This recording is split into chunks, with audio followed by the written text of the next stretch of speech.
In the world you will have tribulation, but take heart.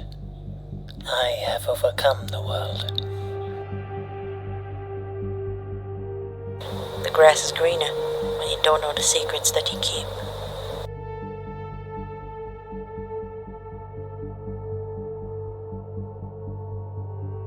I've been swallowed up in hell before, but then it spat me back out.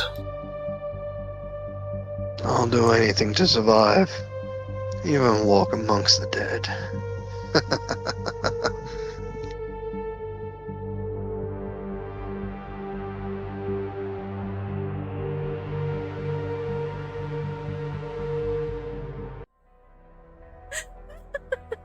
Okay, we can stop talking about security numbers. No. God damn it. What's your pin? Hello.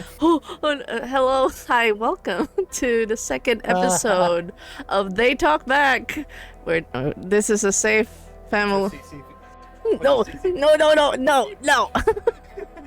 God damn it. But yes, we have our ragtag survivors joining us for yet another adventure. We ended on a cliffhanger, and if you guys want to check out the VOD's already out, and it will be on YouTube soon, probably when I have time to upload the videos, but it will be on YouTube as well. And we'll just do a quick round table of people that are online tonight, and just a quick introduction and a little bit of addition on what they remembered last time. Just one sentence, the last thought on your character's head before we start the session. We'll start first with Jacques. Hello, Jacques. Introduce yourself. Hi. What character you're playing, and what do you remember your character doing the last time? In one sentence. Cool. Hello, everybody. My name is Jack. I'm a professional game master based in Melbourne. I have my own Twitch channel, which is called Jack Squarepeg, where I am working on, amongst other things, a Western pulp Cthulhu cowboy show called Trouble Over Yonder, which is lots of fun. The episodes are getting edited. Literally, I was working on a fucking template today. Don't even get me started on how that shit works. It's a pain in my asshole, but we're getting it done. We've got another show that's being produced right now, which is called Time to Harvest, which is based on the 1930s campaign. And if you know your Lovecraft, it's based on the story A Whisperer in Darkness, which I'm not going to say anything other than that. You can look into that. Then we also have a podcast, which is coming up. It's called Playpen. And we are in the midst of recording a actual play with Titus, the creator of the RPG One of Us Will Die. We're in the midst of doing that. We've just done character creation. I'm very excited to show all of that and all of that stuff to you guys. I have a website. You can find me at beacons.ai/jacksquarepeg, where you can look at all the things that I've done, Twitch and YouTube, and all the things that will follow, including reviews of the things I've played. Thanks for your support. As for Chris, what most recently happened to him was this little girl showed a picture of one of the NPCs, a cop that was kicking up a lot of dust about this person, this little wild girl being in the crowd, it being part of the crew potentially, and she had a picture of him with, if I remember correctly, 2 girls, of which are indeterminate age, and I will ask momentarily when play starts. And she used the word ensuelo, which means lure, L-U-R-E. I'm in as much in the dark as you guys are, so I'm looking forward to finding out. Awesome. That's me. Thank you, Jack. And just Welcome. a little request. Can you move your camera to your left, a little to your left, because I can't crop it a little bit. Is there? Yeah. Just a little bit. Yeah. There's your centered. Yay! Thank you. The things you could have asked before we went live. I didn't notice. No, so your face was like, it was an effect. It was an effect that you had a side crop thing. Yeah, I thought you were just cropping me. I didn't know it was an issue, but now I do. I'm sorry. Love you. Okay, next we got Sin. Sorry to be an inconvenience. And then we got Sin. I'm just trolling. I'm having fun. No, definitely. And we got Sin. Introduce yourself, your character, what you doing, and what do you last remember your character doing? Okay. Hi, my name's Sin, variety streamer. I play different games, and of course, I also enjoy a lot of different TTRPGs. I've been under several tables out of my out of against my will by Denma. What? What Um, said? but- What do you mean? Huh? No. Anyways, but yeah, and of course, um, today I'm playing as Ottaviano Walker, and of course, what he has last remembered is knocking out the said captured girl that is the topic of last session, as well as probably going to be the topic of this session as well. By accidentally, well, possibly, maybe, uh, voluntarily, hitting her over the head with the Yeah. blunt end of a pitchfork. Because you're bloodthirsty. Dun, dun, dun. What? No, no, no. No. Thank you. No, Thank- No, no, no, no. Great. And we got introduce yourself, your character, and what you remember your character doing last time. If you got anything going on in your life. Not in that order, but you In your saw how life. people did it. Got anything going on in your life? I mean, I've got my wife. My wife. My wife. Hello everybody. Everyone on Dead Mother should pretty much know me by now. I am the Madman McVetra. I am Dead Mother's husband. Hey. I am a variety Yeah. streamer myself who does mostly strategy games, Dark Souls games, or TTRPGs. My character I am playing is called Tenza. The last thing I remember was all of us voting on whether she should stay or she should go. We've put it down to a vote that she has to prove herself while someone watches her, which is Jack's character. I need to remember the name. Chris. I can change my name in Discord, so I will do that now. Maybe I can. Possibly. Could Thank be. you. Maybe. Thank you. Possibly. Thank you. I've also changed the name of the tabs in the character keeper, so it shows character name and player name. Yay. Thank you. Appreciate it. We're in a message call, so I can't. So I'm just going to type it down. Yeah, Here. it's okay. It's okay. And I'll just do a quick introduction of who I'm playing. No, and just I do things. Jack did most of the plugging, so that's great. Playpen, and then yeah, and we got So-Called tomorrow, which is the colonial Philippines Vampire the Masquerade Dark Ages. The kids have been panicking. The dead kids have been. We're gonna die. It's our first blood hunt, and I'm like, it's fine, guys. It's fine. Totally family friendly. We're family friendly here. Totally. Yeah. Really. And Yeah. I'll be playing Joe David. I am a farmer, and the last thing I with them mentioning it, the last thing I remember actually is just farming stuff. Sorry, that was an alarm for There my you go. vets. The last thing I remembered actually was Theresa, the pig, and me just panicking over that pig. That's the core memory I have, which is like, oh god, this pig, just be panicking about that pig. But I know there were like previous things, but Joe's just focused on calming Theresa and Barnes. There was Barnaby. Barnaby. Yeah, Barnaby. Barnaby. I'm like the pig whisperer, so that's what I remembered my character last doing. And last but not least, we got our game master Toby. Introduce yourself and feel free to walk us through episode 2. Hello, everyone. So I'm Toby. I'm running the game, and this is episode 2 of the Walking Dead RPG. This is a sandbox game with no pre-planned story. I am making stuff as I go along based on what the players throw at me. So as of last game, the players discovered that there was someone who had broken to their haven and possibly taken one of the pigs. Whether it was a walker or another person, it was uncertain until searching eventually revealed a young girl who was at the barn, threatening and protecting herself with whatever weapon she could have in her hands. No, After being knocked out by one of the group members, The group debated whether or not she should be thrown out or be given a chance to prove herself, given that any stranger can pose to be a danger. But as Stranger danger.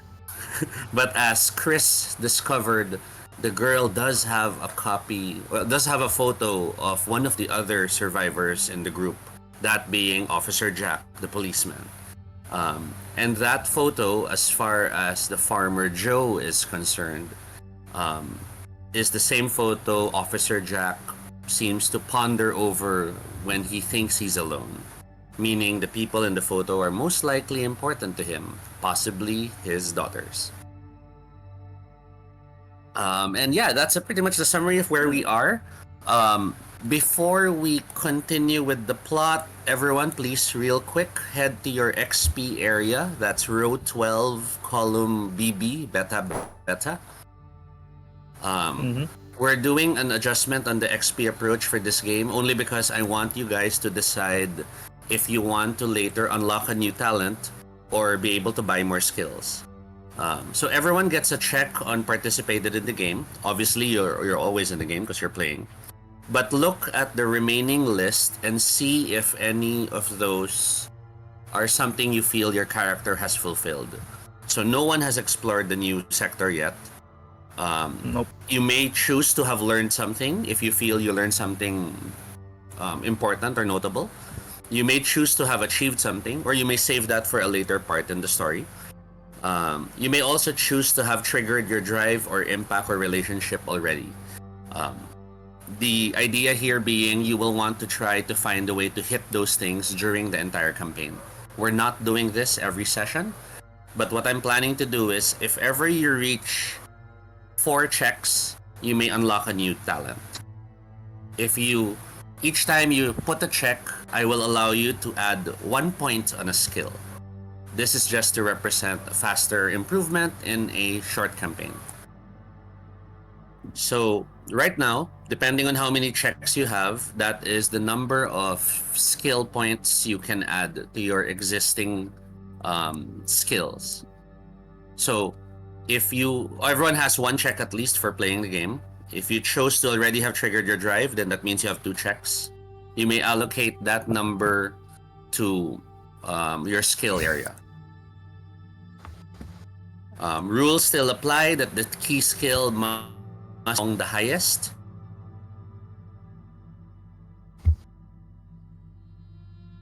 Oh. I He's think down his with us. internet died. He lives. He lives. Welcome back. Philippine internet. No. Yeah. So feel free to adjust your skill by 1 or 2 points depending on how many checks you've chosen to have. If we're good with skills, we'll move to one last thing before we start the game, and that is your stress. Oh boy. In a normal campaign, stress resets every session. Because this is a mini campaign, I'm approaching it slightly differently.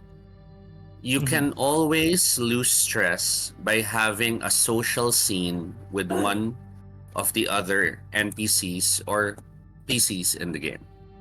You may remove all stress if you have a social scene with an anchor, whether they're a PC or an NPC.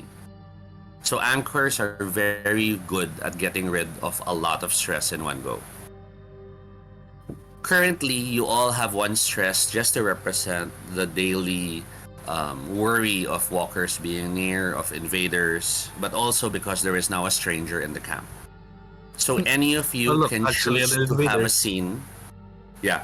Any of you can choose to have a scene with another NPC or PC and make it a social scene. Maybe you're out to smoke, or maybe you're there to prepare dinner, or maybe you're getting dressed and talking about the plans for how to take care of the camp. And that's enough to get rid of the stress. This is to encourage as well every player to ask for a moment to quote-unquote hang out with another fellow player or another NPC. Is that clear? Yep. Yep. Mostly. I'll clarify when we get there. No problem. So with that, we're good to start the session. I just need a vote from all 4 players. Same day or a day later. Later. I've still got stuff to do today. Oh. Okay. No, we can go with It's a vote. same day. Same day. Okay, that's 2 Same votes. day. Okay, that's 3 votes for same day. Okay, so we can stick to same day. Jack, would Chris be with the unconscious girl right now?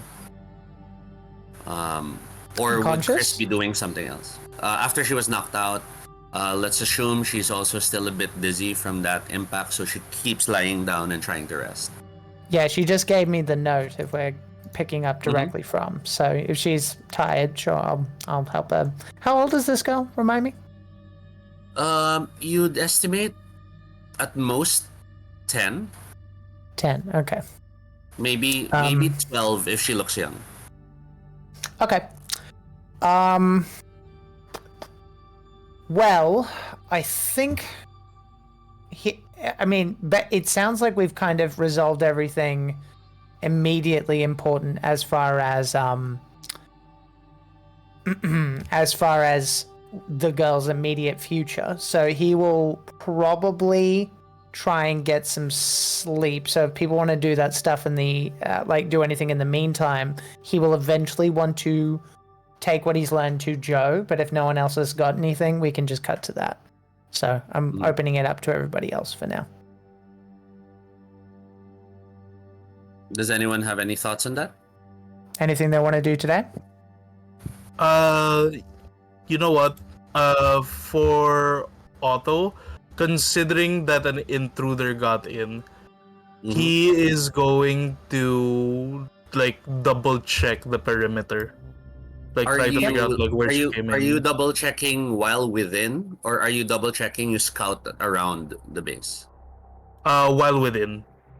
Okay. Considering Are that you it's planning to late. do this alone, or are you pulling someone with you? He's planning to do it alone, but he is going to inform Joe and Tenza. Okay. Okay. If informed, I will actually tell, don't go alone. If you're gonna tell me, no, you're not going alone. Either, I know that the stable hand is currently injured and dealing with his injuries. So Tenza being the most, outdoorsy person, she's also gonna think of 2 birds in 1 stone while you guys are checking for parameters. If once you've secured it, and all that, if you have time to scout ahead for that smoke in the distance, there was a smoke. If there's some trails, maybe see if that's a threat of sorts. I think it's just best to take as much time to know it's not something we have to worry about. If you can not get too close, but enough to scout ahead. So bring Tenza with you. Totally not kicking out the person I don't like out. Go. Take him And with then you. Totally. just to check with you, Tenta, do you have any other preparations before you accompany Otto? No, there was no preparations. It was more get his stuff ready so he can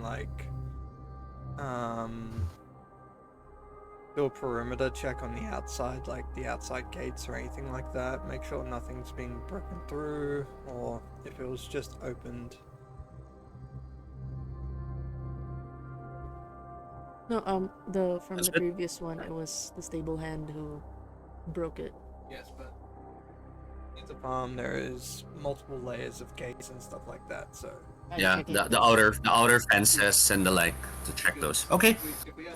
So we're just basically sitting there, the walkers. okay. So so with that in mind, I have in mind what everyone's doing. I'll start. I'll go back to the scene with Jack's character, Chris. Okay. Chris is in the room. The young girl dressed in the young girl dressed in rags is sound asleep. She seems to be exhausted in the sense of, I guess now she realizes she's sort of safe because there's people, there's walls, and enough. So I'm dropping. I'm letting myself drop asleep. She's Yeah. probably been running on adrenaline for the last few days. Okay. And Um, while she sleeps, what is Chris's position in relation to her? That's a good question. I think it would depend on what she does, right? If it seems like she is comfortable and like doesn't mind him leaving, then he will stay. On the other hand, if it seems like she gets upset because she's 10, right? That's still very young. If it seems like she gets upset when he leaves, then he'll perch himself somewhere. Initially, she, like a sleeping dog, she kept nudging Yeah. against you even while asleep. And when you move, you feel the arm reach out and try to pull you close. Gotcha. But then at one point, she pulled your hand to her mouth and kept your knuckles against her lips. Okay. I think as far as that the extra touching goes, he will be kind but firm. He wouldn't let it get that far. He would like extract his hand the moment he noticed that that's what he was trying to do, but he wouldn't be cruel in the face. He would indicate with Spanish, "I'm going to go here," okay? And he gets a chair. I assume there's like plenty of like a rocking chair. This is that kind of farm. And he will just get some blankets, set himself up in the corner, and just go, "You go to sleep." She looks at you half asleep. She nods a yes as she mutters buitre, which you understand to mean vulture. But then she rests down again, wrapping her arms around herself as she tries to get comfortable. And as you withdraw your hand from her, for a brief moment, almost like a dog, you see her snap at the air with her mouth, as if she tried to bite you to keep you from going. Then she settles back down. If she makes like he would try his best to be as quick as possible to get out of the way. He will note that. And I think in spite of his intentions, he will act like he's asleep and then look for any signs that she has a fever, anything that he's noticed over time that he watched Grandma have. And he's going to ignore the fact that this chair is very similar to the one that she loved to use, that he's currently sitting in. Quiet cursory check, gentle touch on the cheek and the neck to check temperature. He's not touching her. He's very, very clear about that. But he's watching. But how will you check temperature? He's he's looking for fever. He's looking for visible sign, because in the show, at least, generally speaking, it's very obvious that they're hot as fuck. The sweat, they take off the blankets. The discolored veins and that sort. Thankfully, none of those. No signs of a fever growing, no signs of pronounced sweat. But as you cursory inspect her without looking, you do notice something that makes you worry. The rags that she wears, the layers of different torn pieces of various types of clothing. The fringes of these rags closer to her hands, closer to her neck. They're all stained with various ages of dried blood. Gotcha. One problem at a time. Just to get some rest. And he will, as best he can, unless Joe happens to interrupt him in between. I reckon it's basically just a situation of until she happens to check in on him, because I think he'd be out like a light. He was up till like 4 a.m, woke up at 7, and then this all happened. So on top of all this, he's had now like a huge adrenaline spike. So basically the process is and just as best he can, and either he gets interrupted again or he's out until he does get interrupted by someone. As you nearly fall backwards against the wall from your sleepiness. On the rocky chair. That sudden surge. You feel someone suddenly grab the chair to steady it, and as you open your eyes, you see Rosa's face. Rosa holds her hand to her lips to motion you to be quiet, and you realize she's adding a pillow to help you be more comfortable. Thank gosh. And as she leans close, she tells you, "Get your rest. I'll check on you every now and then." Thanks. Your Lola says you prefer to sleep that way anyway. That's right. And as you nod off, if this were the show, we enter title credits. It was kind of lost, but I think he would have called her Lola because he's gone. This is like this is the most tired he's been in a while. Jack can lose. Jack Chris can lose one stress. That'll bring me down to 0 then. Yes. All right. We cut to Otto and Joe as Otto discusses his plans to go around. Where would Joe be, Denma? Where would Otto find you? I would still be at the pig pen, and my priority is Theresa and Barnaby being calm. I'd have scrubbed the blood off, knowing that it was. I forgot the name of the stable hand. I keep saying stable hand, but Enzo. Okay, Enzo. I look up and fresh from scrubbing, and the pigs are well rested. I'm tired, but I know I'm still needed, so I'm not gonna go to sleep right away and go. Have you fixed the fence yet? I've just made like a block so far, but the pigs can just push it away, so it would be good to get this fixed as soon as possible. It's not Enzo you end up seeing as you look up. Instead, it's Eve Nightingale, the doctor. She looks at you as she smiles with her hands, but calm down. Enzo's fine. It's a bit of a scar on his face, but I told him it's best he lie down and wait for it to clot over before he steps out. Okay. Good. How can I help? Oh, sorry, my brain was registering Otto, so I was like, she expected Otto. Oh. Otto's on his way. He's gonna show up. Okay. She's just like, how are the kids? I hope they're not too rattled. Everyone, okay? And then the last person I would bring up, of course, is I check on everyone, and the last one would be the intruder. Okay, Enzo's fine, Rose is fine, the kids are with fine. Gia. Okay.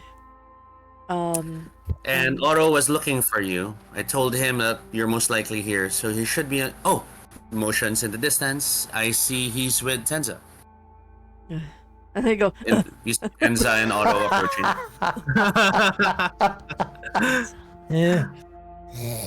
But at the shrug of the mention of Tenza, I immediately shake off the contempt and go, all right. So you're just to double check. I know we checked the kid for any injuries. There's nothing to signify that she's infected. I was wondering about that, and I came here to ask for your permission. Your barn house has that more elaborate bathroom on the second floor, the one with the bathtub. Oh.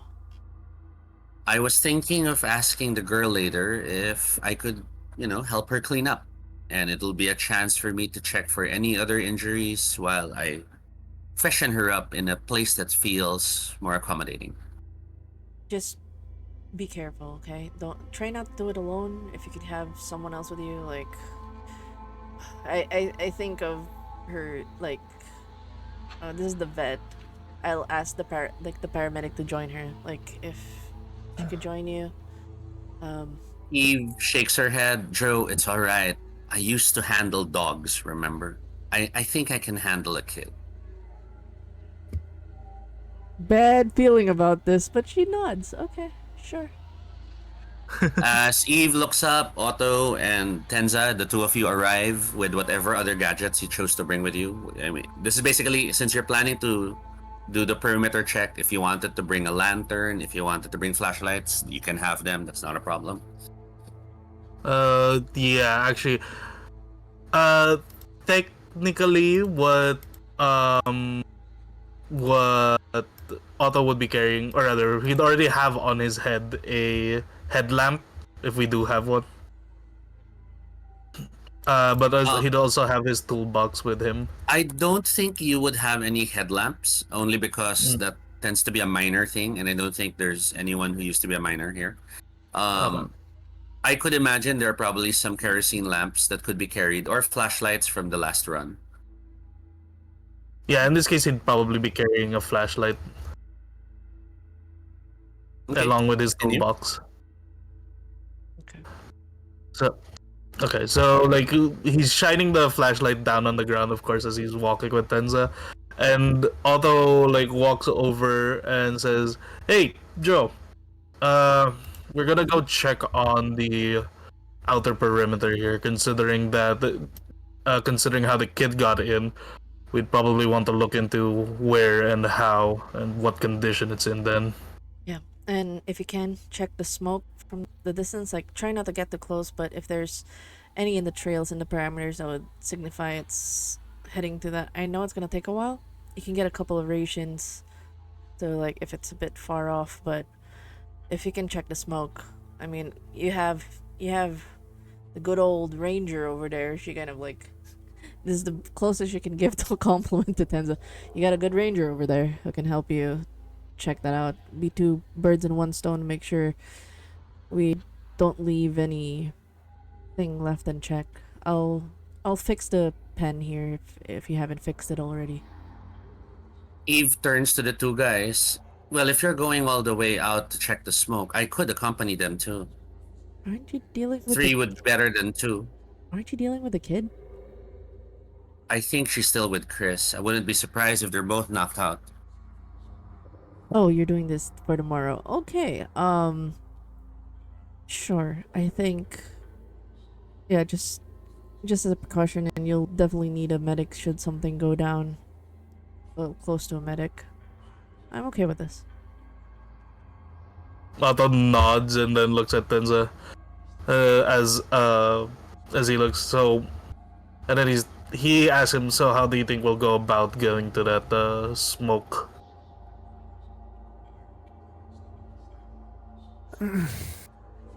Well, depending on how long it's been, it could have already moved, or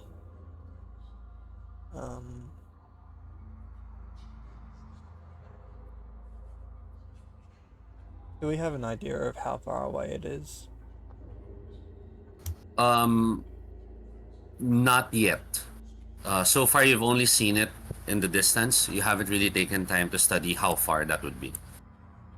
But the fact that you could see it tells you it's to the very least within less than 20 kilometers away. In terms of game terms, it's not more than another box away in the map. Alright.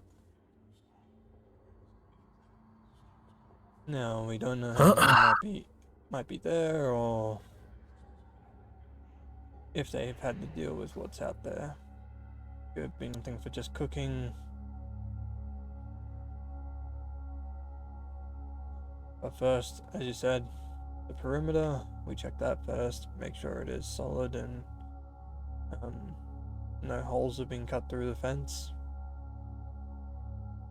Then we make our way. Hopefully not.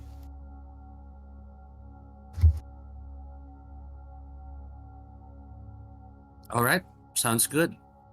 We should be back at worst by tomorrow morning, but I think by nightfall we should be back.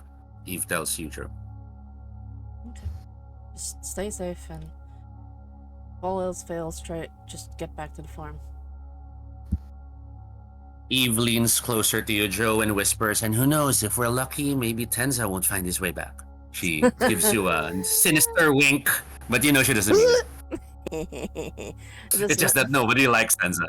Yes. Yes. I've had one conversation with him in the game, so I have no comment yet. It's like, I give a smirk like, thank you for indulging me with my the funny. As the three head off to start their perimeter check, leaving you there alone, Joe. Therese nuzzles against you, happy that you're finally near, and you find yourself bothered seeing that the pig still has the blood-stained hand on its body. Damn it! It's the blood stains. I can't use the pink stuff on the pig. Scrub it. You can tell the player doesn't know how to clean piggies. Do you give the pig a scrub down, or do you mark that for an activity some other day and just focus on tying up the pen? I'll focus on that for tomorrow, and I'll just the goal is try not to get them to wander off again. So she's gonna fixate on the pig pen and sealing it up. No problem.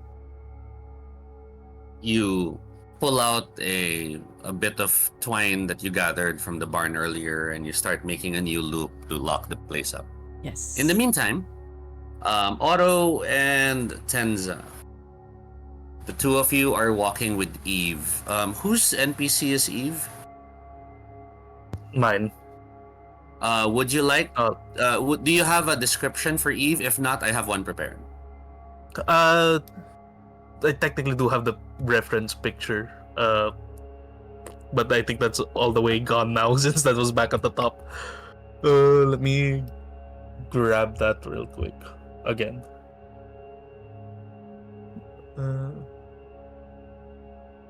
Yeah, I see Gia, I see Jack. I don't think I've seen an image for Eve.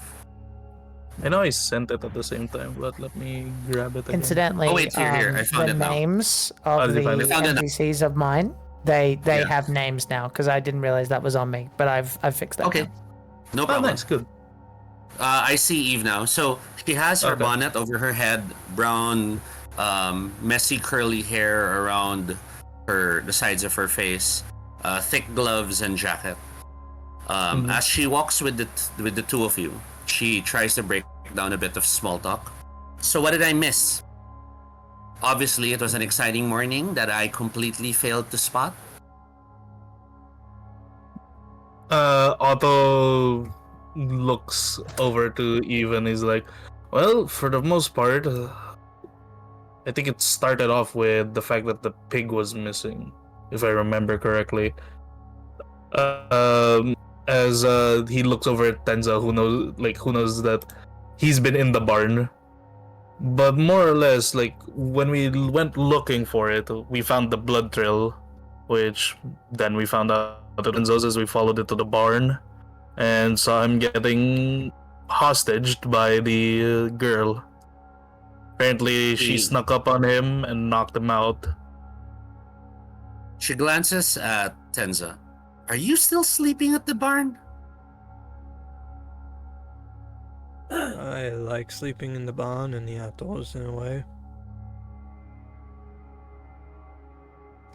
You know, it's bad enough that some people think you're kind of strange, but sleeping in the barn doesn't really help that image. Well, I know Joe doesn't even like me, so it's best to just keep my distance. What is it with that?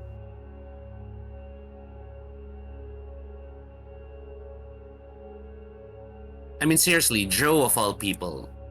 Joe is the reason we all have a place to stay here. She was kind enough to let us all stay in her family's farm. She's given us a second chance at life. And she doesn't like you because... Miss Joe doesn't like me because I know something that no one else does. Eve's eyebrows raise and she glances at you, Otto. Do you know about this? First I've heard of it. My business, though. And if Oh, I come do, on. Surely you'll tell us. if I do share, then I would never be able to come back. If you want to ask her.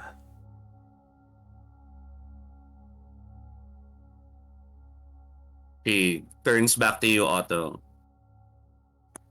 End of the world, and we're still keeping secrets?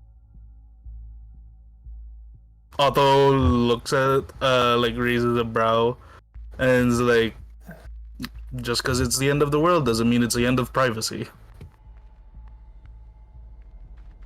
Keeping the Yes. secret allows me to stay in the barn, which is safe. Eve looks at you and her eyes widen. Now you're making me want to learn more about it all the more. It's just not fair. That is the plan. She turns to Otto. What is the plan? Otto, you mean aside from him like enjoying being in the barn?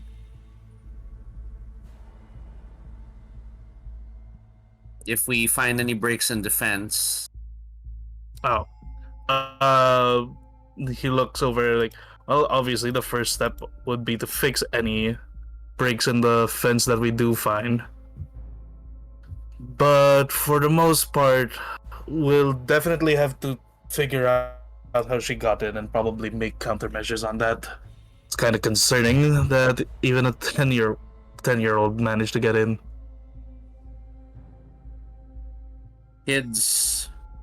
kids are like cats. The moment you don't have your eyes on them, they could find a way in anywhere.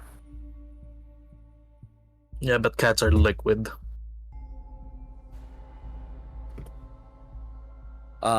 Tenza, can I ask you to roll 2 dice, please? And then it's your call which numbers to read out first. 2d6, right? Yep.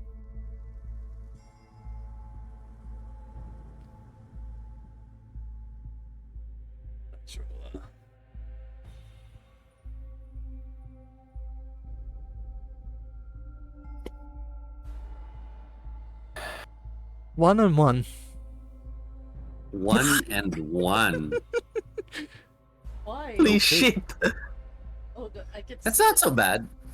It gets the bad rolls out of the way. You reach one of the parts of the farm where you both notice the fence has been tampered with. A heavier jacket or coat, basically a heavier piece of cloth, had been flipped over the barbed wire and the fence, allow the child to most likely have scaled over it through that. But that's not what catches the attention of the three of you more. What catches your attention more is that just a few yards past the fence, further outside of the barn, what was originally an empty field, there is a newly erected makeshift cross. The cross is around 6-7 feet tall. It's made by broken pieces and branches that have been tied together with strips of cloth. And it is standing there, a few yards away from where the fence was tampered. Oh. He, Otto is definitely not gonna like that as soon as he sees that. And he's going to also, like, take note of the heavier cloth. Is it, like, really tangled up in the wires? Or on The the cloth fence? is because like just thrown over it. So Okay. if the fence used to have barbed wire with the cloth over it, it was a bit safer to scale over. If you get what I mean. Okay. May I Yeah. look Okay. below where the cloth is, if it's just small footprints or if there is like deeper footprints or any heavier feet that have been around it? Okay. Approaching the ground, you're inspecting, and you spot the footprints. Your eyes widen in worry as you realize there are 2 sets. One set does look like smaller child footprints, but there is a notable larger set of bare feet. Bare meaning not wearing shoes, not Okay, yep. bare. Okay. Making sure that's clear. Okay, glad that was good. That was the glad that Eve was cleared asked up. Okay. aloud, so that cross wasn't there, right? Otto scoffs and then looks. Did we bury anyone?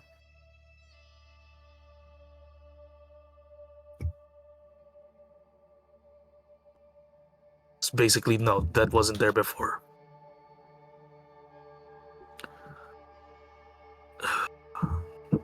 I think one of us should head back to make sure the others know. I think it would be best if you did that because I'm definitely going to take that thing down. She glances at you, Tenza, if you are fine with that, or in case you're in disagreement. I'm fine with that. Is the heavier footprints on the inside of the fence as well, or is that just on the outside? They are on the inside of the fence as well. There may be another Ugh. person on the inside as well. Judging by the footprints, the girl did not come in alone.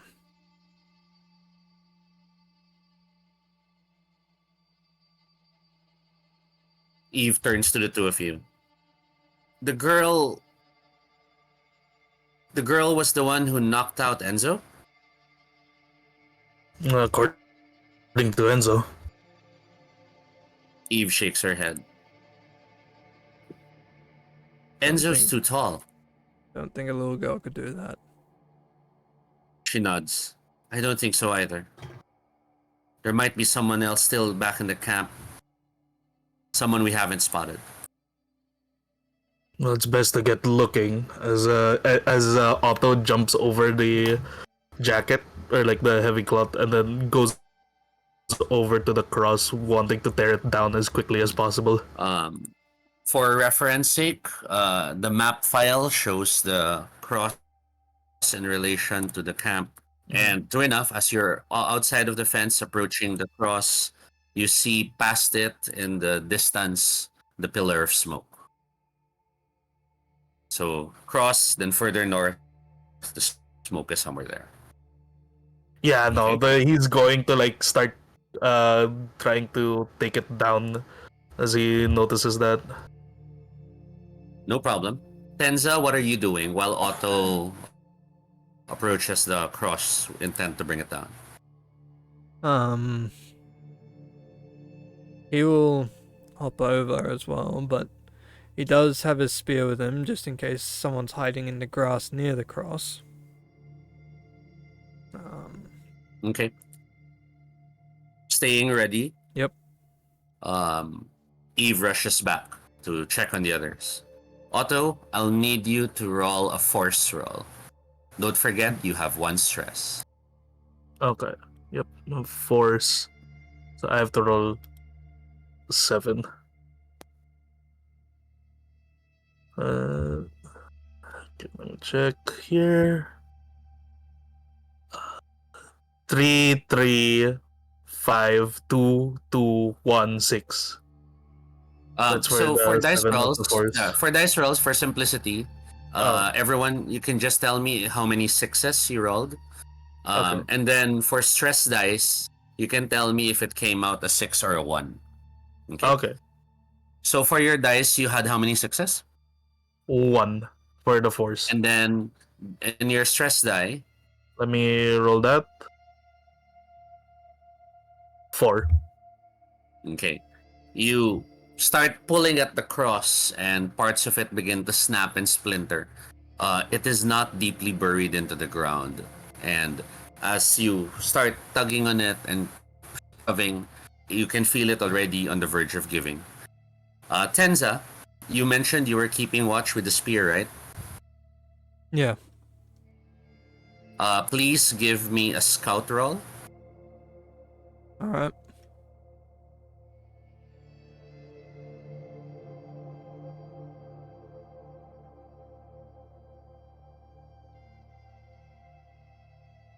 1 6, and then I'll roll the stress dice. Mm-hmm. Stress dice was a 4. Scouting, looking around as carefully as you can.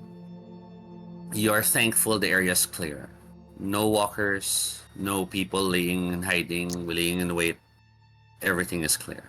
And as the cross now collapses to the ground with a magnificent sound of breaking wood, not uncommon or not too different from a tree falling in the forest.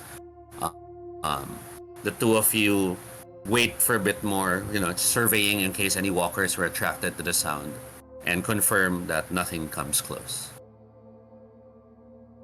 We then jump back to Jack. Hi. You are well, dreaming. Oh, good. Okay. Are you okay with another dream sequence? Yeah, sure. Yeah.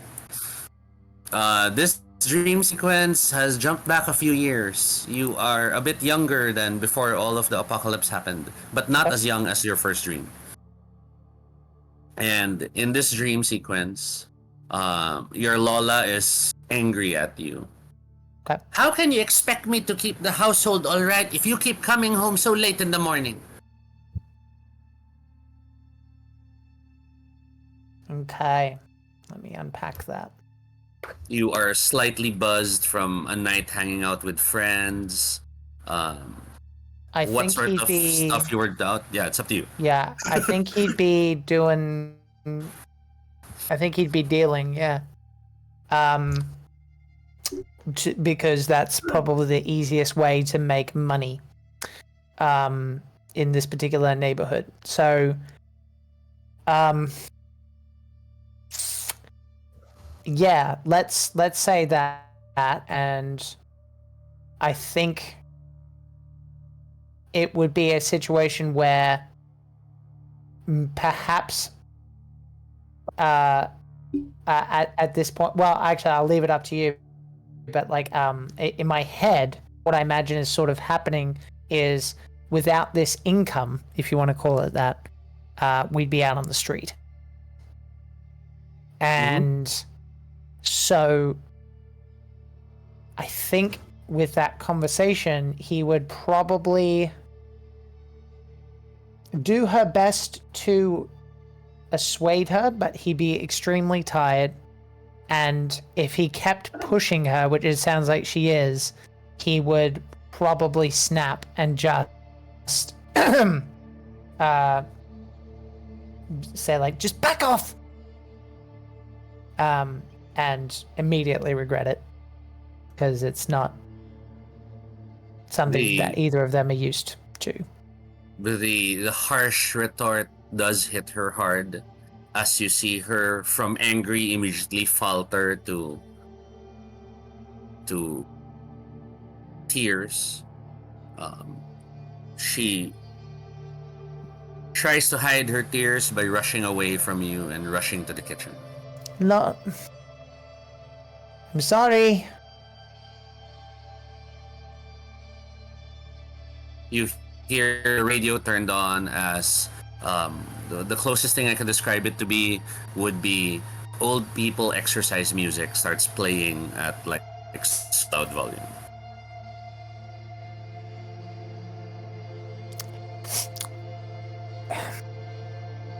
I'm going to go to the bathroom and I'm going to take the empty pills that she has used for her heart condition and replace them with a fresh bottle of what he knows to be an extremely expensive bottle. Looks at it and then looks at himself in the mirror and slams the bathroom cabinet a little harder than he needs to. And then go to bed. As you make your way out of the bathroom, you end up stopping. You smell something that smells really good. And you know how it is when it's really late, you're sleepy, but at the same time, that's when the munchies kick in. Yeah. Turning to the kitchen, you see she's left a fresh plate, food still steaming, but there's no sign of her. The door out of the kitchen to the backyard is slightly ajar. Okay. Well, I imagine it's like an apartment, so maybe like a balcony. But yeah, I take your point. Balcony. That's perfect. He would look at her and her posture, and he would wonder as he grabs his food and quietly makes his way to his room how much she knows. And remembering that she's a smart woman, how that conversation would kill them both. And the door will softly click. With that sound of the click, your eyes open. You heard it in the real world. And as you glance at the door, you see very apologetically another person in the haven looking at you. I am so sorry. You see Sayanika, the child, one of the other children. I didn't mean to wake you. That's okay. What time is it? It's a bit... I don't really know. I heard there was another kid and I wanted to see what she was like. Okay. That's fine. But, one, she could be dangerous. So, I'm gonna stretch a little bit and just... And two, would you like it if someone walked into your room as the first way you met them? Without knocking? Or would you get a little pissed? I just really didn't... I know, just think. It's okay. Would you like it? Down. I'm asking. That's an actual question. I'm asking you because you're clever. She nods. Okay. It's just that, I'm just one of the two kids here, and Dylan smells. I mean...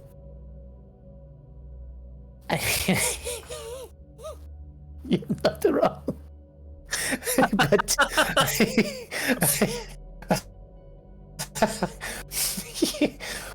Look, I don't think she's too much better right now, but we'll see what we can do about that. There's a river nearby. She is sleeping at the moment. Looks at the girl who's nuzzled against you. She looks very young. Sayanika asks. How old are you? Well, I'm nearly 17. She's Right. lying. She's nearly 15. Mm-hmm. Kids always want to be older. Oh, yeah. But she is. I'm gonna guess under that grime, she's a 10-year-old. Maybe. How do you think she survived out there? That is a good question. I think she's smart like you, but I think there's probably more questions to ask. But we'll get there. And worst case scenario, she does. If it's really just on the skin of her back, then we have a lot to learn from that. The girl wakes up, looks at you, but then upon seeing Sayanika, she suddenly pulls back a bit worriedly. It's okay. Hi, I'm Sayanika. Keep about. Sorry, you're frozen. I'm just making sure you can. Rose. Yes, you did. Oh no! I can feel it. Oh no, the gym froze. Yes, it did. Internet. Technical difficulties. It's funny how Chris is going through all the emotional gauntlet right now. Let's go. It's like, your turn on the sand machine. As the then kids would say, it's your turn on the sand machine. It's true. It's true. Look, I feel like I kind of invite it. Like, I kind of relish in those scenes, so it's fine. Yes. I didn't know Chris was a drug dealer until today, but there you go. Yeah. There. Wow. That's like, wow.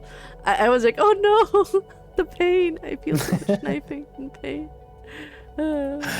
Yeah. Ooh. Okay. Well, Oh no. Hello, welcome to the stream. Yes. Hi, Vixen. Hi. Vixen's Just a- here. Hi, darling. I just showed the map on screen, but yeah. If you guys Shall we So talk how's about everyone? what we're doing on the playpen, like who we're playing on the actual play, just to whet people's appetites while we're waiting? Yeah, while we're waiting for Toby to come back, and unfreeze from the internet troubles. I didn't even see a message, so I think it's really PLDC. Just a little teaser because Vixen's here. Vixen's one of. Are we allowed to say that? Oh, there he went. Yeah, well, you have. So. I mean, oh no. Wait. Nah, it's fine. I don't think it's that big a deal.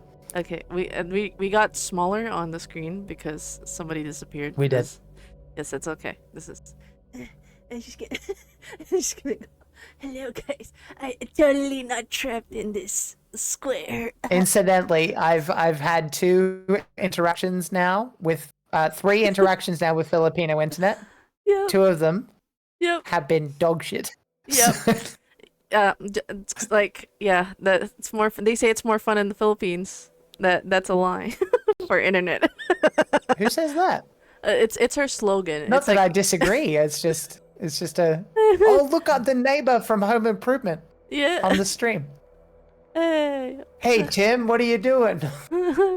I'm that guy that peeks his head over the fence. Yeah, exactly. Okay, just I guess a little teaser for the thing. Totally fucked up this spoiled. I mean, it's only between us. That's anyways. not important. No. Yeah, it's all. But yeah, if you could, like, with the, I mean, not the name, but like the concept of your character, like if it, because like we're going for like archetypes, right? But if it was, you could Right. emulate a fictional character, the closest to it. What character would that be? For your character. Are we now, talking about one this of- game Oh, or no. the other one? The other one, one of us will die. Your character. If you could give a little teaser of well, the closest fictional character that you I can haven't think played him yet, so I'll tell you when I play him. But the archetype is the soldier, and he's a twin. So there's going to be some connections there, and we are going on a holy crusade to a Filipino town, because that is what Denmark picked as her inciting incident, Yeah. inciting question. Who are we? We're the Inquisition, basically, which I thought was a little bit like, oh god, like we're already 2 white people like butchering Filipino culture. Now you're making us butcher Filipino people. Like, what's wrong with you? But anyway. Yeah. Hey, it's on. It's accurate to history. Look, I know it is, but like you can see how I could get cancelled doing this, correct? You understand? No, we're fine. We're fine. Yes. We're My buddies. one question is, does no one expect you? I know we're friends. We'll be fine. Our relationship will last. The internet is a trash pile, and we'll pick at anything to cancel anyone. Yeah, it's like Cheers. if anything, we enjoy the fact that someone's willing to try it out and play. Like, not a lot of people wanna play Yeah. those kinds of games and explore that kind of thing. So we're happy. We're great. Yeah. I think a lot of people feel that way. Yeah, it's I remember I can't remember what it was called. I think it was called Cult or something like that. The RPG Cult Divinity. Cult. And it was With a about K. no, not KULT, COLT, if I seem to remember correctly. It was about Native American experience, or American Indian, depending on the tribe and stuff. Because some prefer that term, which is why, as it turns out, culture is not a monolith. And they say, even if you're white, we want you to play this game, and role play and try it out, because, and I'm gonna butcher what they said, but they're like, it's kind of racist to not, right? Which is extreme, but like I get their point, which is to say, like, if you give a shit, support the people, and buy our stuff and try and understand our experiences, and you get points for effort. But it is no doubt a hot button thing that we've just waltzed into on episode 2 of our fucking podcast. So tune in for that. Yes, it'll be great. Like, we wanted to explore perspectives and experiences. Spanish Inquisition. We Let's go. sure do. Yeah, I mean, we put our money where our mouth is in this fucking show. So just a heads up, it wasn't an internet outage. It's a power outage. Something happened. Oh no, it's a power outage. Well, in that case, Oh, he's back. He's back. I have to get back into character. Okay. Hilarious. Are you okay? Test 1, 2, 3. We lost power. Yeah, we figured that out. Hello. Can you hear me? Can you Hi, hear bud. me? That must be the most Yes, we can hear you. stressful 10 minutes of your life. Are you okay? I know how that feels. The power outage in the middle of a game. You know, that Oh my feeling. gosh. Yeah. It's the Philippine experience. It's like, yeah. At least it wasn't a horrific moment. Yeah. Yeah. Welcome back. I'm glad Oh you're my So gosh. safe. when Hey. last we left off, Last we I was getting. Yeah, the kid was introducing herself to the other kid, Yes. Sienna, right? Yeah. So Sayanika waves a small wave and reaches her hand out for a handshake. And once again, Jack, you see Chris. Chris sees our little girl snap at the hand like a dog. Uh-huh. Okay. I'm gonna note that because that's 2 for 2. And I'm gonna go, okay. Yeah, honestly, she's alright. She's just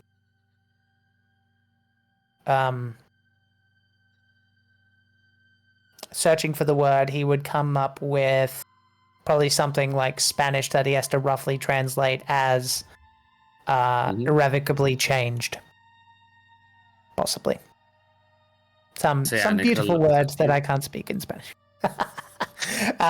She looks at you worriedly and says, it's okay, but if you want to be friends, she tries taking out one of her necklaces. It's a small chain with a small figurine or symbol. I'll on help it. her along a bit on the floor and then back up. See if that helps. It's a lucky plant. My mom didn't want me to keep it, but I like the shape. And you see the small metal thing is a 5-pronged leaf of some sort. I see. How did she go for it? The girl just stares at Sayanika. She doesn't even look at the necklace. In that case, I'll bridge the gap and I'll put it next to her. I won't force it on her, but I'll just go, okay, good start. I'm awake now, and I don't think I'm going back to sleep. So I'll look out the window. Where's the sun at? Can I tell what time it is? Well, it's still daytime, and last you were with the others, it was nearing noon. You're surprised you haven't heard of any updates. Right. Okay. I'll tell you what, Sienna. I think she probably wants her privacy, but if you don't mind taking over from me, just watch the door, make sure she's all right. Not that we are worried about her, but like just in case, Do you mind? Okay. Mom's been busy with Enzo because he seems to have hit his face on something. So Yeah. He- Would you believe it if I said that little girl smacked the shit out of him? whoa. Yeah. Glances at the girl. The girl's now looking at the necklace, holding the chain up and staring at its spin. Survivor. She'll outlive us all. Well, I guess as long as she doesn't end up being as weird as Dylan or Tenza. Dylan. The shade. Yeah. Dylan is it might grow out of it. And I'll leave it at that. I feel like we're shitting on Tenza too much. I'm just using the issue that nobody likes me, so I- That is it's actually it's part a of his character trait. thing. Yep. Oh, there you are. I know. I don't think he has an opinion yet because Jack hasn't actually had a conversation. I'm going to head to Joe though, if I can, because everyone else is still on the outskirts. Actually, I'll tell you what. No, I think I would wait, and I want to actually share it with all three, because they might have learned something on the outskirts. So I'll wait for them all to return, then I'll bring them all in. Partly audience, because it's what the character would do, partly so we can actually have a conversation together as a foursome, which we haven't done yet. But Awesome. Yay. And with that, we cut back to you, Joe. Oh. You glance at the clock. It's been almost 3 hours. It's a big farm, and people are walking, so it's not unthinkable for people to take some time. No warning bells or anything. This is still normal for typical slow life at the farm. It'll be faster if you were using tractors to move around, but those are noisy. Yeah. And they need fuel.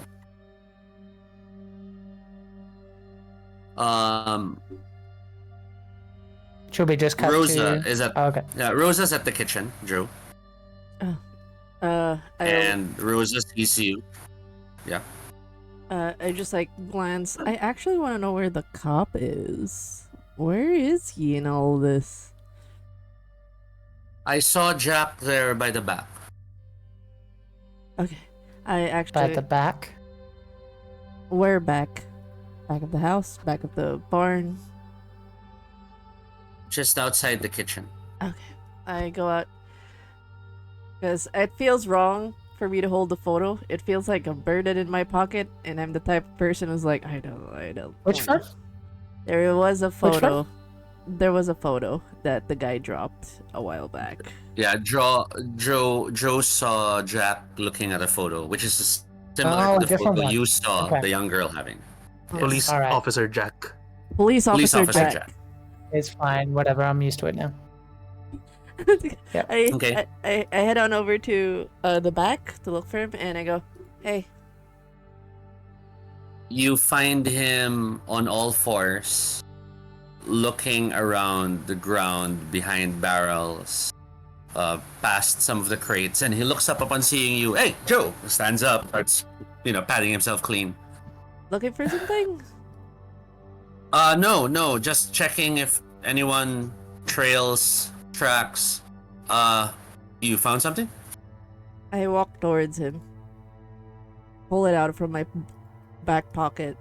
It's still folded. I said, here you go. Oh, Jesus Christ. Takes the photo, you see him look at it, and presses it against his chest. It's my family, kids. Yeah.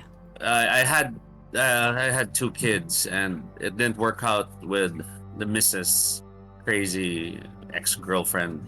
She trails off, and then he looks at you. Thank you so much. Thank you. How are the kids? I don't know. They stayed with her. I think I'll have coincidentally wandered out in this conversation. If it doesn't look like I'm going to have a foursome, I might run into this and Okay. That's fine. That's fine. instead. I just go were they in the city? Glances away from you upon seeing Chris. Chris, can we help you? What? I just walked outside, bro. What's up? Yeah, just making sure. You realize Officer Jack has these moments because 1, he still thinks he's officially a policeman, and 2, he still wears the uniform.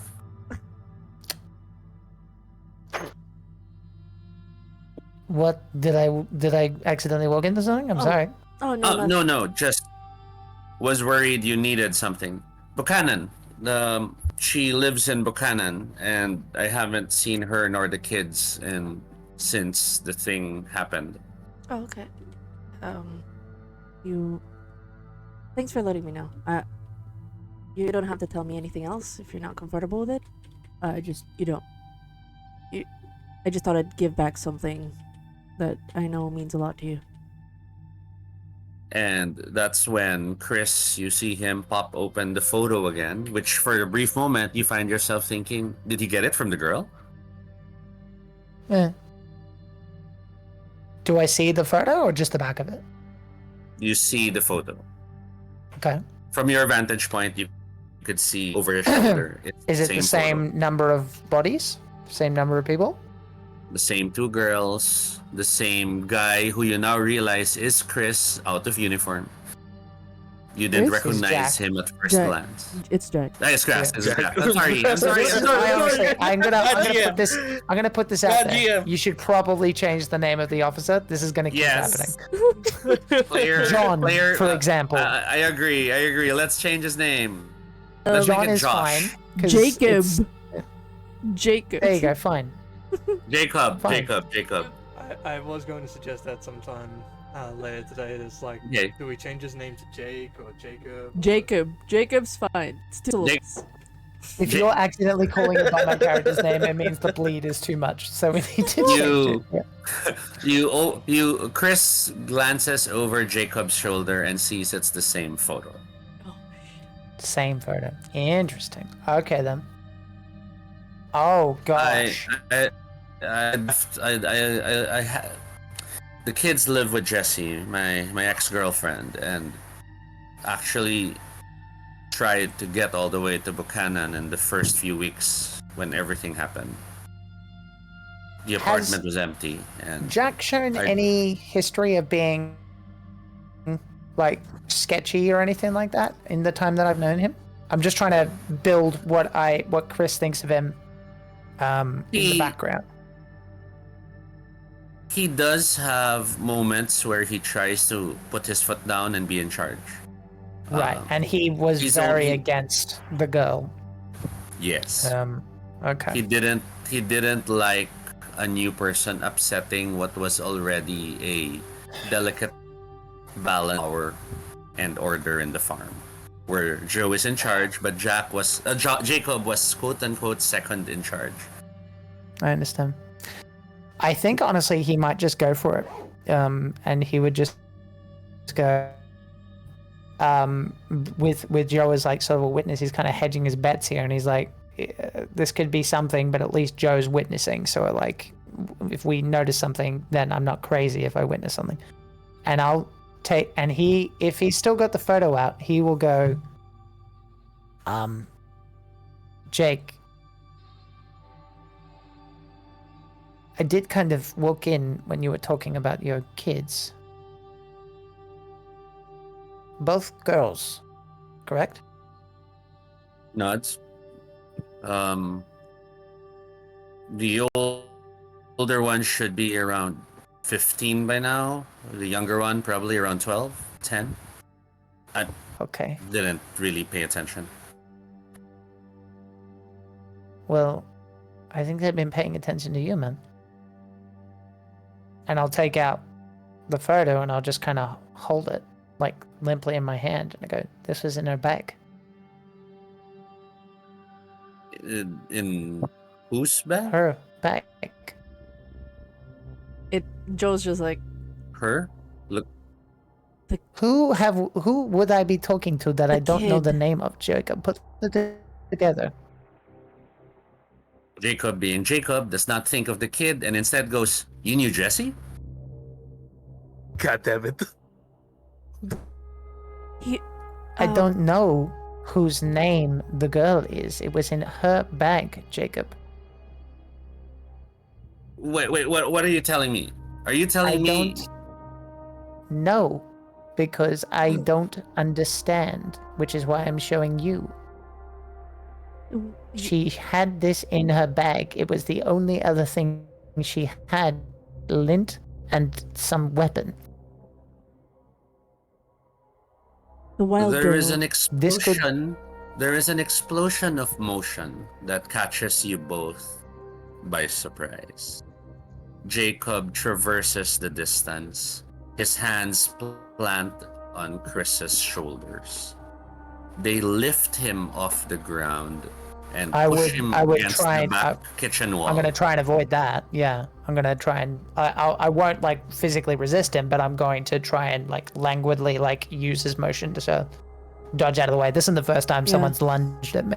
And That's is, fine. is it That's fine. possible? Is it possible to like push the cop out of the way, with, like knowing that he's lunging for? Hey, like Yes. You can both make that happen. Whoever has the higher close combat will roll. The other person gives that person 2 extra dice.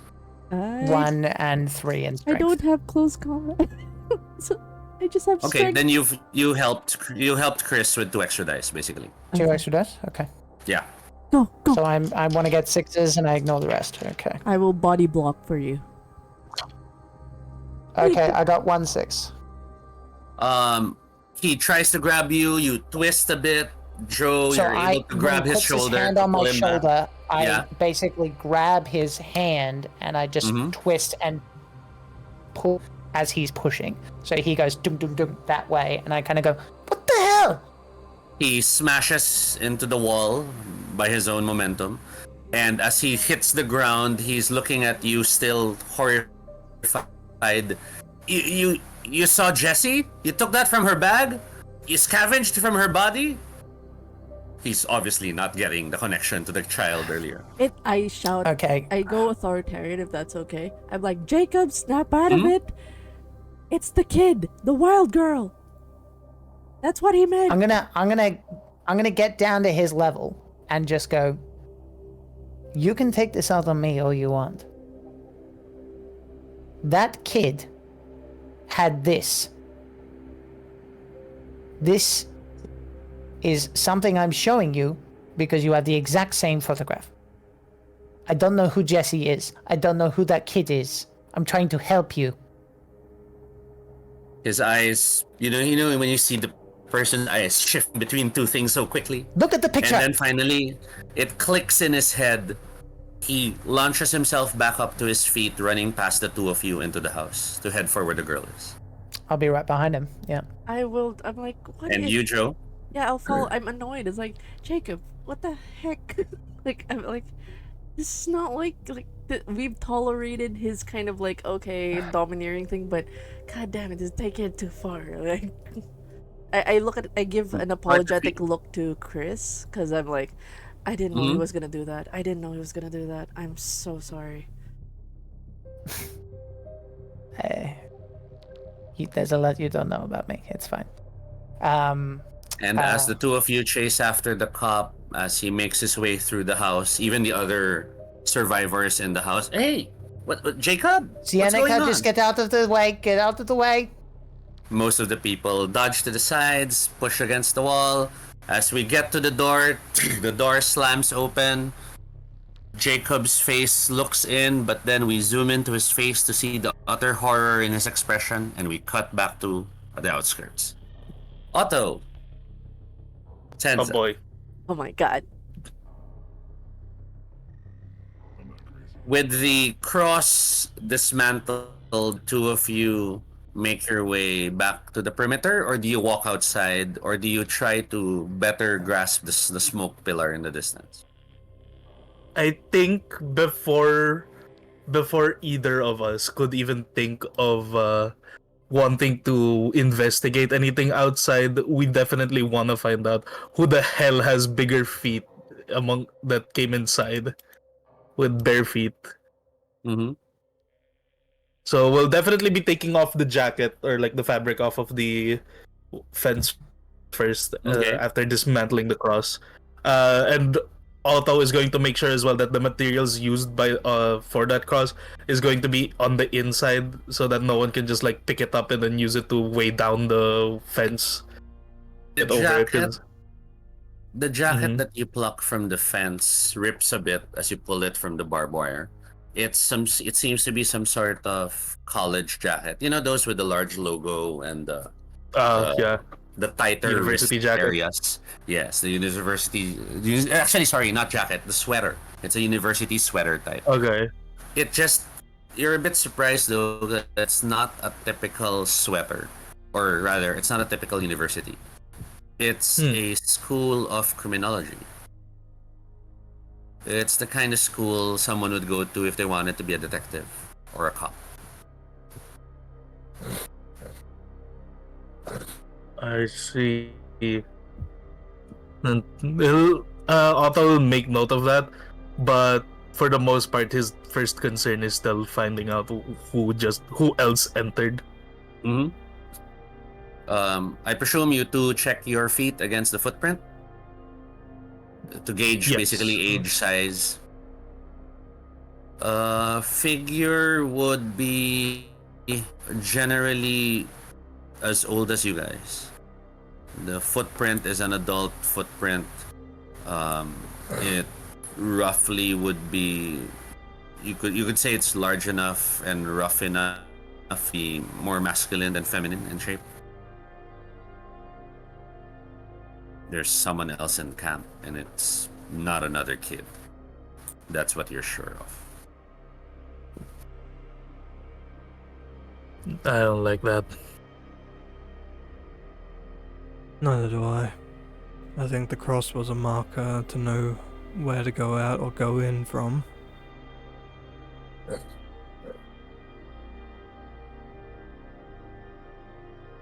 Well, I think we better start looking again.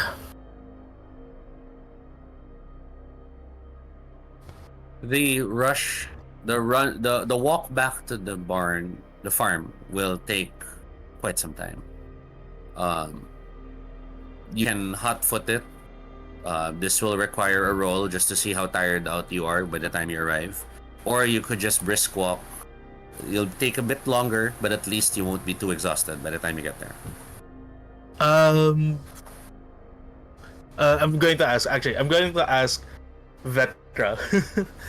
Vetra, do we just follow it?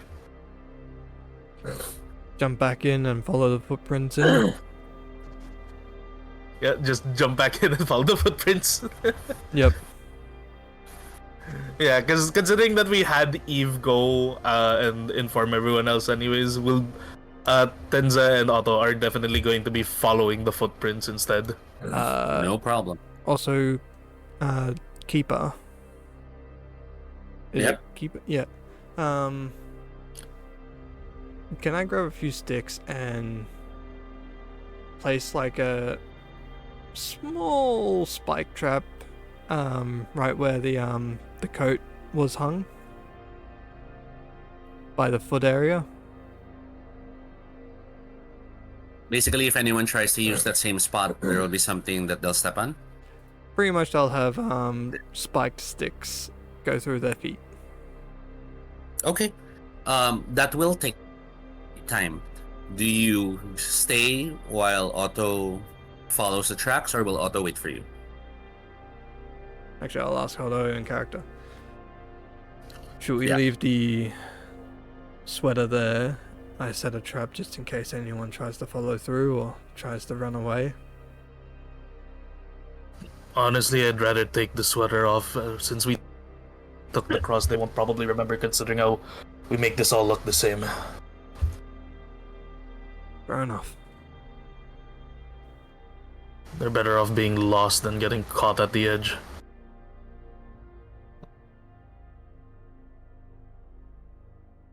So yeah, we're going to go look for the. We're gonna go. Well, Otto's definitely taking off the jacket, off of the thing, and then go look. Or we're gonna go look for We're the. gonna go follow the footprints. Yeah, we're But gonna we go on sort of those have an footprints. idea on where to start looking, which would probably be the barn. Mm-hmm.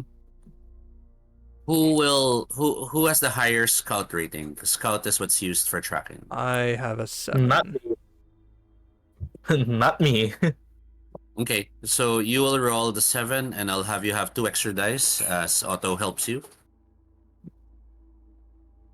And Looks like a plan. 1 stress die. Or do I add 2 stress dice because it's both me and Otto?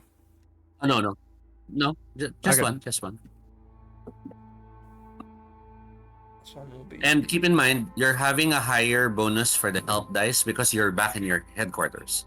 So your haven gives you a little boost as well. The knowledge you're preferring the haven than outside. not a single success. But the stress dice was a 5, so it's Okay. So we can assume you're following the trail, but as of now, it has not borne fruit yet. You're still following it to see where it'll go. Back to the barn.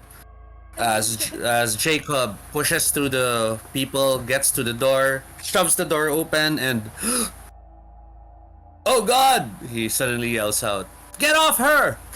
And as Joe and Chris arrive at the doorway, Jacob has grabbed hold of one of the youngs and dragged her away from the other. Cyanica squeals as Jacob drags her away, more out of shock than pain. And the two of you stare at the outsider, looking at you both, her mouth a smile with a grin covered in red.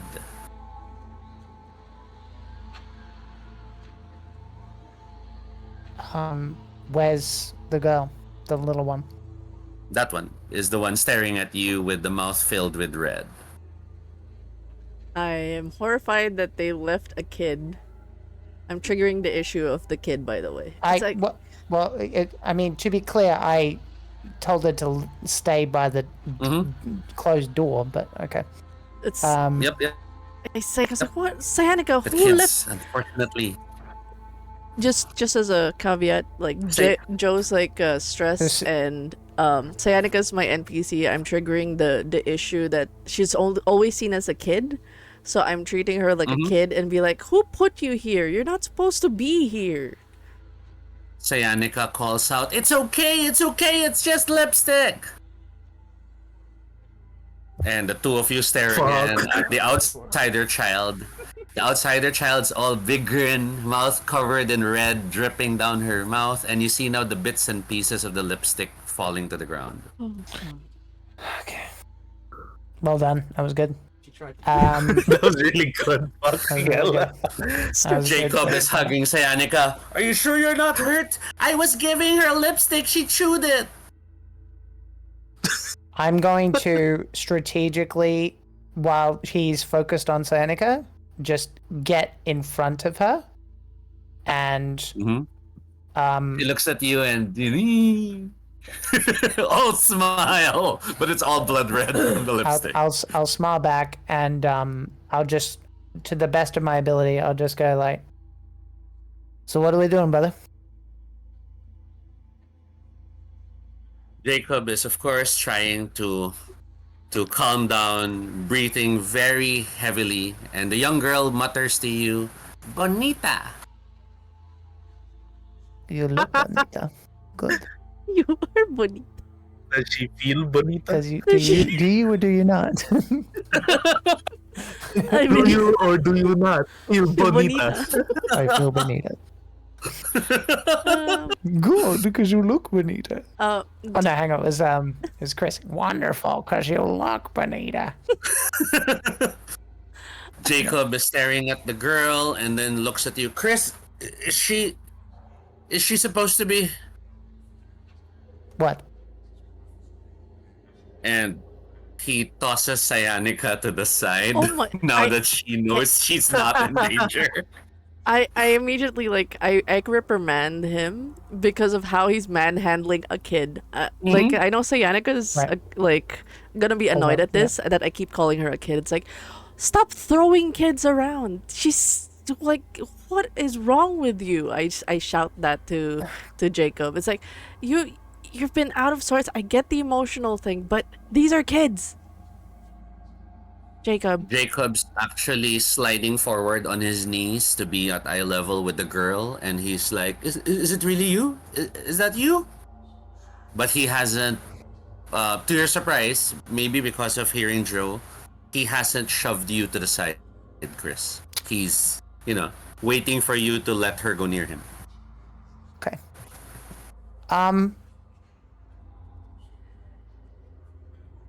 Is there a psychology roll or something like that so that I can determine? What would you like to do? What I'm asking is there a role equivalent to like reading someone's intentions or motives in this game? It would fall under empathy. I will it under leadership. Okay.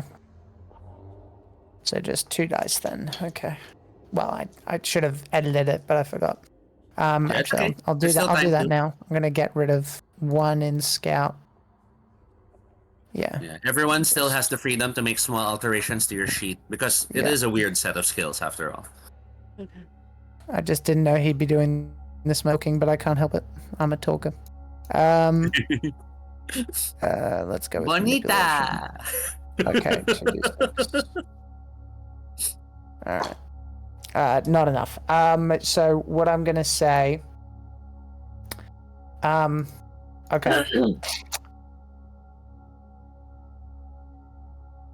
Have to make a decision about who he is. I think if we go with the idea that he's okay to die, and this might be like one of the first major connections that he's made because he doesn't feel weird around this kid, then he will just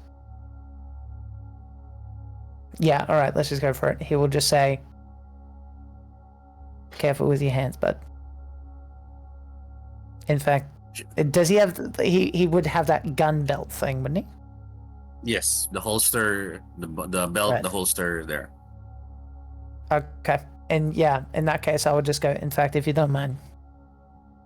And I'll just point at the gun and point at Joe. Jacob stares at you, looks at the girl, then looks down, and to your surprise, without a word, he starts undoing his belt. Yeah, I'll give it. You're being very, very weird right now, Jacob. I was like, the silent. Sayanika turns to you, Joe. Yes. Okay, in that case, what I'm gonna do is I'm just gonna use the Spanish word for tea party, and I'm going to sit in like a triangle. So I'm going to be there, but I'm gonna scooch on my butt like further towards the wall, where I can still reach her if I need to pull her out of the way. But like letting her have this moment where she's there, he's there, and I'm like here. If that makes sense. Okay. So you offer that this is a small fiesta del té, which is a small tea party. The little girl looks at you and giggles, and in what almost looks like a I'm shy pretty moment, she that little try to make herself small, and Jacob on the other hand is still busy with the belt, handing it to you, Joe, and Sayanika whispers to you, Joe, I know he was kind of rough, but Jacob's kind of hot. I'm like, I look at her and give her like that not now face of like, don't talk to me. I'm like that. Is that the 15-year-old speaking? Yes. Woof. I'm like, no, I'm not having this Sorry. conversation. It's like, no. We're not I'm that sorry, far into the it's that- apocalypse yet, honey. Like, it's you're kinda- still gonna be legal. I'm sorry, that's the rules. Yeah, definitely. But you know how hormones are for teenagers. Oh yeah, sure. But he's kinda, He kind of grabbed my hair a little. I didn't know it awakened something in me. There we go. As Sayanika keeps beside you, Joe, and as the belt with the gun is now in your hands, Jacob stares at the girl and asks, "Is that you, Chris? Chrissy? Is that Christine? Is that you?" The If girl he's speaking smiles, English, I'll translate. and the girl just says, "Bonita. Bonita senuelo." You see Chris. You see Jacob look at you, and Jacob has that. What is she saying? I don't know what it means. But as far as I know, if she's your daughter, man. Do you recognize her or no? Jacob studies her face. He tries to reach out to brush the hair back. Senuelo doesn't pull back this time. Doesn't snap the teeth either. Senuelo is just now all looking at her friend Sayanika and smiling again. As the hair back to look at the face more, he seems to be struggling to see if it is the face he remembers. And while this is all happening, Joe, are you okay to have a flashback this moment? Denma? Sorry, what? Can you repeat that? My brain. Is Joe okay to have a flashback? Yeah. Oh, Is yes. Joe flashback this moment? Yes. As Jacob struggles to remember if that is his child. Yes. We can do a flashback. I'm okay. Yes. Just As Jacob pulls back the girl's hair to look at his face more, you find yourself flashing back to your own father pulling back your hair. As at you and tells you, and this is before the apocalypse. So you're sure about this decision of yours. You know how this is going against everything I believe that is what is best for you. You're gonna treat me like a kid? That's fine. You want to keep Well, me if here? you keep acting like, and of course in the background, stop it! Stop yelling at her. You want me to trust you, but you keep acting in ways where I can't trust you.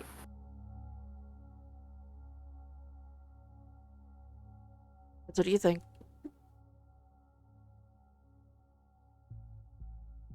Fine.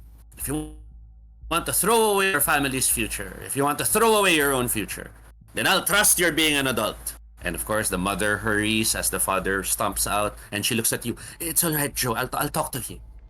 Just get ready. You can't talk to him. He's just. It was never about me. My future? He thinks the future is this? You know your father was just raised in a very different world. Just get yourself ready, and it's not like the world is ending. You can always come back. She doesn't look All at right? she doesn't look at her mom at this point. She just turns around. As she turns around, she's it's her long hair kind of pushes to the side and shows like fresh ink. Her like she's getting more tattoos that's littering her body at the moment. She just turns and starts packing away. Your mom comes up to you and gives you a hug. Joe, you know that our family is very traditional and we're happy where we are. Mom, can you And not... I understand if you don't feel the same. Yeah, you see, like, as she's telling you, like, I have fresh ink, Mom. You know, I can't go near if I'm got fresh ink on. It's like her way of, like, pushing away from the hug. You see her, she says that, I'm sorry, I don't understand. Your world is so weird. It's that. Just, it's fine, Mom. I'll be here on Christmas. I'll join Thanksgiving. And if you need anything, you know, I'll come running. You hear a slam at the door, not from this house, from a house not far away. And as you look out the window, your mom looks out as well. The two of you see a few houses down, the neighbor's house. A young man has stomped out angrily, and a Lola is yelling at him to, you make sure you bring back the market. But the young man just stomps off. Your mother looks at you and tells you, let's just be happy our family is not as messy, all right? Damn, the shit. I love this. I'm like, I go, wait. Also, pot kettle black. I'm freak Jesus. All I've got. I go. Kind of a bit of racism. Your father and I will be moving back to the farm. We can't stay here in the city, and you do what you think is best. Thank you. I do that with like a pointed, like, that's the end of discussion. My back's still turned. Thank you. And then she almost hugs you again, and ay. Mom. No touch. Yes, no touch. Thank you. You blink a few times, you're back in the present. You're staring at Jacob, looking at the girl's face now. It's the I'm taking emotional damage right now. And as Jacob's about to say something, we cut back to our duo who's currently outside. Otto and Tenza. Just before I continue that scene, we're cutting at 9:30. Just making Okay. sure I have the time right. No, I'm checking. Okay. Yeah. Your time zone. What time is your cut? It's ideally maybe midnight, Okay. So like an hour from now. Yes, 9:30. 9:30. So we have a little. We have at most an hour. Okay, got it. Yes. So our pair that have been following the tracks. The two of you have followed the tracks to the field, and as you go through the fields, you realize, oh look, there's some parts where the corn had been torn off. There's like corn on the ground because someone obviously tried to eat the corn, failing to realize they had to be cooked first. Tracks lead to one of the smaller sheds, and we see that the lock was attempted. Someone tried to break the lock and breach it, but failed. You could see lots of ground disturbance of the foot, probably trying to brace, but the chain held. We see the tracks lead to the pigsty, and you know what has happened there. And now, with the better realization of that pair, you find the tracks leading to the barn. And Tenza, you feel a chill on the back of your neck as you realize you were sleeping at this barn earlier this morning. And the tracks led here.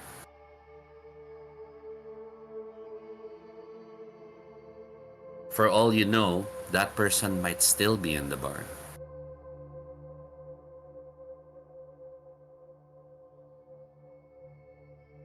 What Well. do you two do?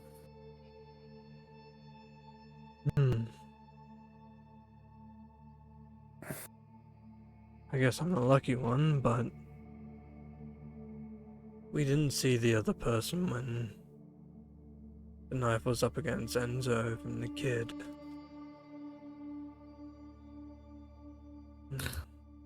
Yeah, pretty much.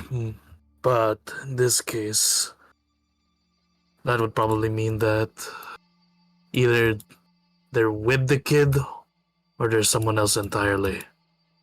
Or they were sitting and waiting, counting how many of us we had. It's that moment you both smell the smallest whisper of smoke. Fuck. And as the two of you look up, Tenza, your sleeping area is that area on the top of the barn, right? Yep. You see, no. you see a few embers flying out from that area.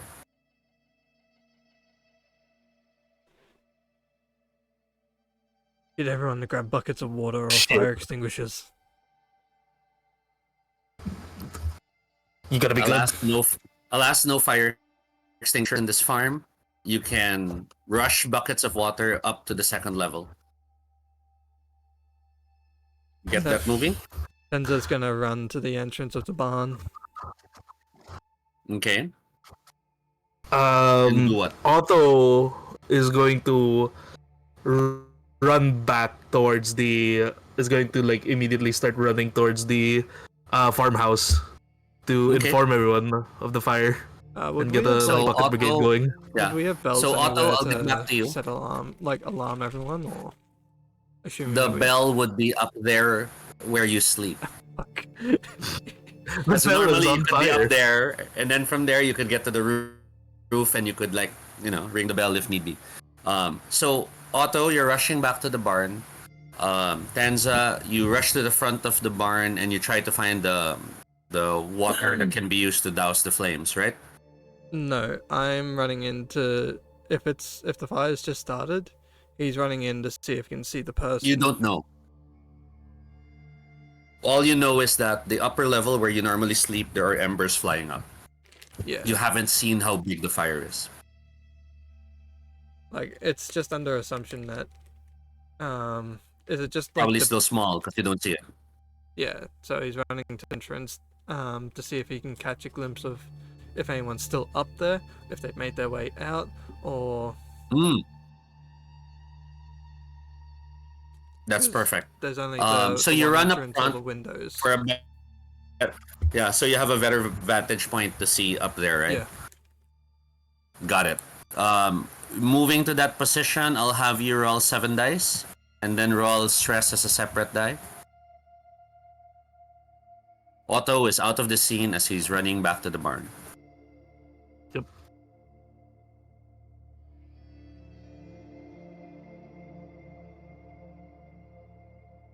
So for my first 7, there was no 6s, and for the stress dice, it was a 6. Okay. First, you're not seeing anything. Adrenaline kicks in. You end up leaping off the ground, grabbing the door of the barn, and hoisting yourself up the top of the door. That gives you a better vantage point to see the small alcove where you normally sleep. You can see it's not that big yet. It's rapidly growing though because of the many flammable things that are in that room. You think you could still rush up and stop as long as nothing goes awry. You don't see anyone else up there. And the plan would be to stomp out Do the you fire act- as quickly. Yeah. You clamber up the ladder, making each movement as quick to get to the flames. And as you get to the landing, you see the fire has spread beyond the small table and is now affecting the ground somewhat. Still something you can control with cloth as long as you act quickly. Yeah, like as he's running Yep. over, it's just like he takes off his jacket, or yeah, Otto's got the other jacket, so he's pretty much like taking off his jacket as like a blanket to sort of Mm-hmm. take out the fire as quickly as possible. Okay. You start swatting out the flames. I will make this an endure, because you're trying to resist the heat of the flames as you try to smother them out. That's 4 dice for you. I will, however, boost your stress by 1 because of seeing the fire, so you'll have to roll 2 stress dice. Okay.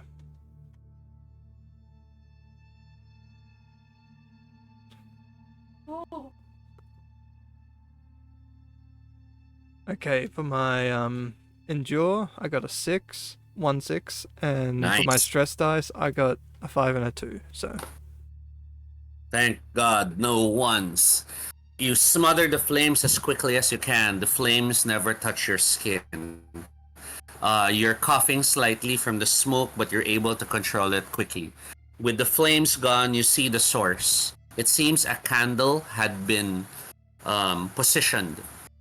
And from the looks of it, the best way your mind understands it, someone must have shaved off part of the candle. So when it burned a certain point, the upper half fell into the burnable area. Someone set a timer, basically.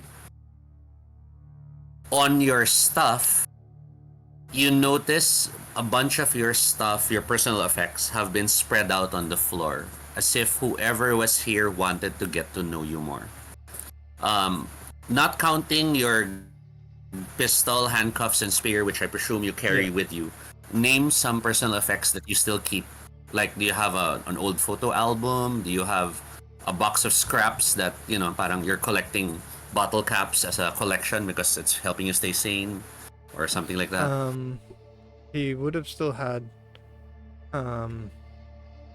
like his park ranger hat and shirt there. I don't know if park rangers have badges or not, but They usually Okay, do. that's fine. he probably would have had his You- like wallet and stuff there, like his the personal effects he would have had on hand before shit went down. That's awesome. You find that whoever had been here had rolled up your pillow, stuffed it under your hat to look like a head, laid your uniform on the bed as if you were lying on the bed, and then had grabbed one of the small hoes and stabbed it through your throat. Well, through the mock you's throat.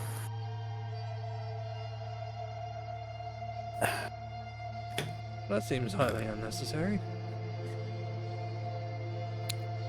From your vantage point, you could see in the distance Otto running. He's quite a distance away from you. He'll probably barely hear you if you call out. Do you try anyway and tell him anything? He will try to yell out,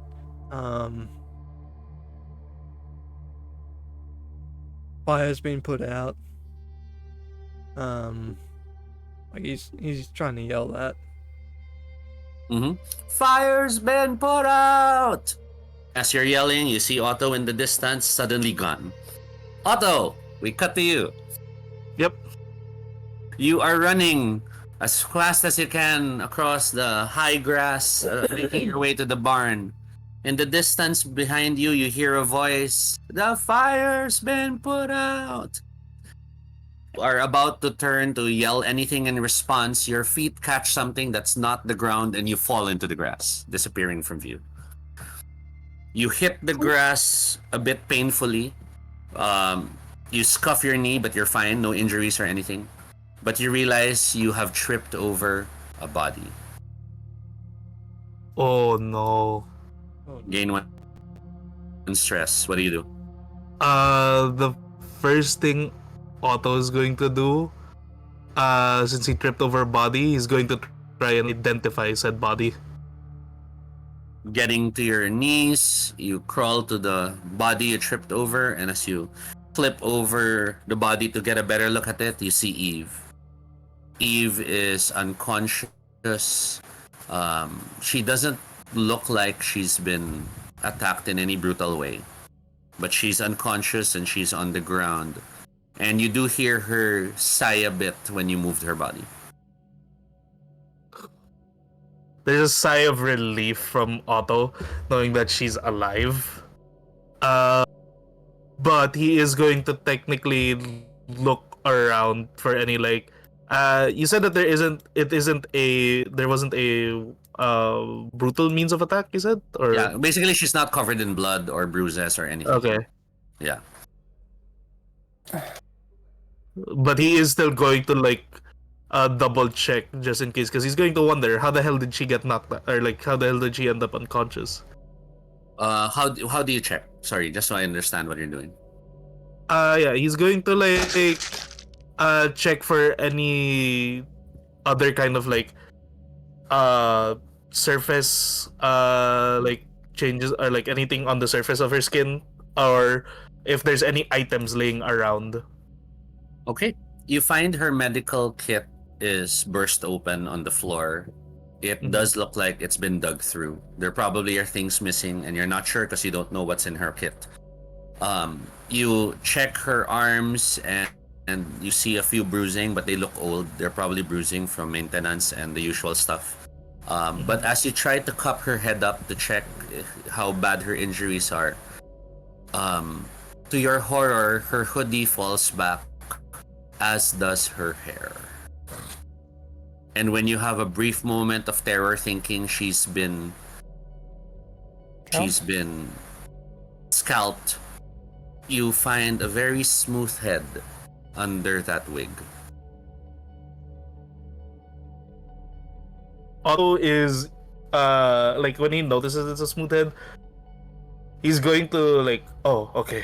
He's just having little mini heart attacks before putting back the wig and the hat on her, since chances are she doesn't want anyone to. Ow! She feels you see her hold her hair down immediately, instinctively. Someone hit me from behind. Is that you, Otto? Well, I wasn't the one who hit you, but I definitely am the one who found The grass just suddenly rose up and hit me. The grass rose up? I know what it sounds like, but that's what it looked like.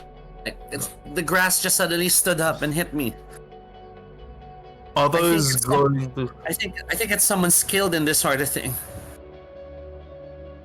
Otto is going to have a very concerned look now. as he stands up and starts scanning around him because in the tall grass. Yes. Ahead of you, you still see the tall grass continues until eventually it clears and then the barn is there. Behind you is, sorry, the farmhouse is there. Behind you, the barn is there and there's still small trails of smoke fading. But the smoke is white, no longer black, so that's a good sign. Eve grabs your arm and tells you, "My kit. The syringes are missing. That's I not think he good. took the morphine." Oh. Otto is going to like look around real quick. Is there like a stick? Is there a stick lying around? Stake meaning wooden stick? Yeah, like a wooden stick. Yes. Yeah, sure. I wouldn't see why not. Alright. Yep. Otto's going to grab a stick, and then since he's the one that took the jacket, the university jacket, he's going to immediately tie it real quick around the stick, and then he's going to wave it at the barn, Okay. and then So- he's going to yell out. Just making sure. He's- Barn is where Tenza is. Farmhouse Tenza, where yeah. the others are. Farmhouses where the others are. Yeah. So he's Yeah, going to like barn. wave the flag at the barn, Okay. and then he's going to shout out, "Camo!" And Tenza, you hear that from the distance. Faint, but you hear it. You see the waving and you hear, "Camo!" What do you do? I have a question. Would Hansa have binoculars being a park ranger? Maybe- Personally, you don't have binoculars. Okay, You yeah. do know that Chris had binoculars, and I don't know if he lent them to you. No. The perils of items. I'm gonna. Is there a way to get onto the roof of the barn? Not the inside of the roof, but on top of the roof? Yes, you Um, can, of course. I will even make it free. Just roll me your stress dice and hope there none of them come out one. Oh, Because you know stress builds. 3 and 4. Yeah, so- I have 2 stress dice.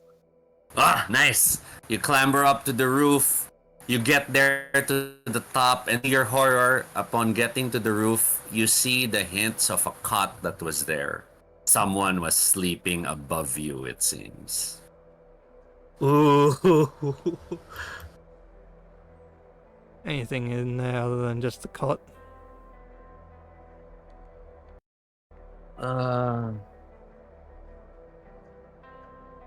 Oh, yes. It takes you a moment to realize what it is because it looked like weird markings on the thatched roof. But then you realize as you studied it further, and this increases your stress by 1 more.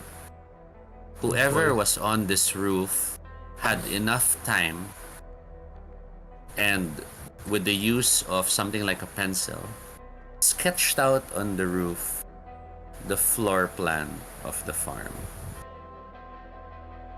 So the farmhouse, the pigsty, the barn, the walls. You see a cross and you realize that's where you guys saw the cross. He sees that. And lastly, Hmm. in the farmhouse, which shows the rooms, you see one of them is encircled.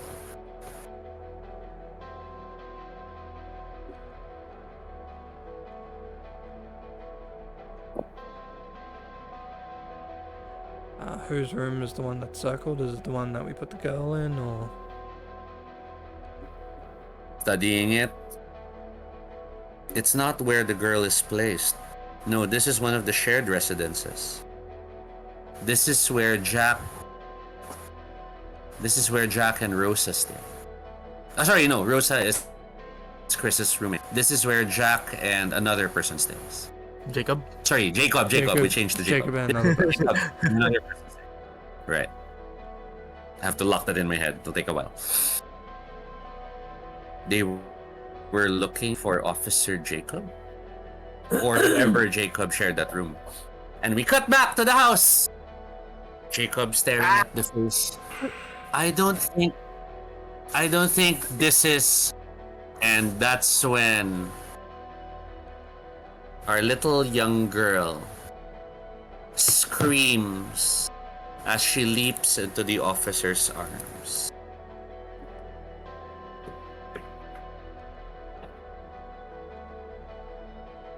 And she screams, "Encontro!" What's she doing? Is she hugging him? Is she grabbing him? Is she choking him? What's she doing? She's leapt off the ground, so her legs wrap around his upper body and her arms wrap around his head as she starts yelling "Encontro." Which means. Found. Or I found. Okay. Gosh. Oh no. Denma, you want to go first? I don't understand the Spanish, so I immediately look at Chris. Not good. I look. Just to make her useful, our kid, Sayanika. Well, according to Spanish 101, that's found you. Okay. I'm going to try and pry her off if nothing else is happening. So I look around, grabbing Sanuelo to pull her free. She clamps down on Jacob, and ow! Jacob's in pain as he follows so that he doesn't get more pain as he moves with the two of you.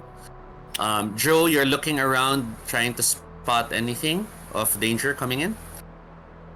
I'll have you, Joe, roll scout and a stress die. And Chris, as you try to pull the girl free from the vantage point, you realize she's. You know how you entangle the fingers to the hair to make sure you don't get go? That's what she's doing to Jacob. Is it Wits and Scout? Wits and Scout? Yes, it's Wits and Scout, and then you'll roll your stress separately. Just let me know how many success from the Wits and Scout. Okay.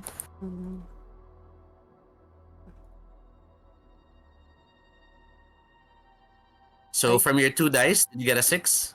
I got 2. I got 1 from my stress die, so 2 and 2. Oh, our first mess up as far as the system goes.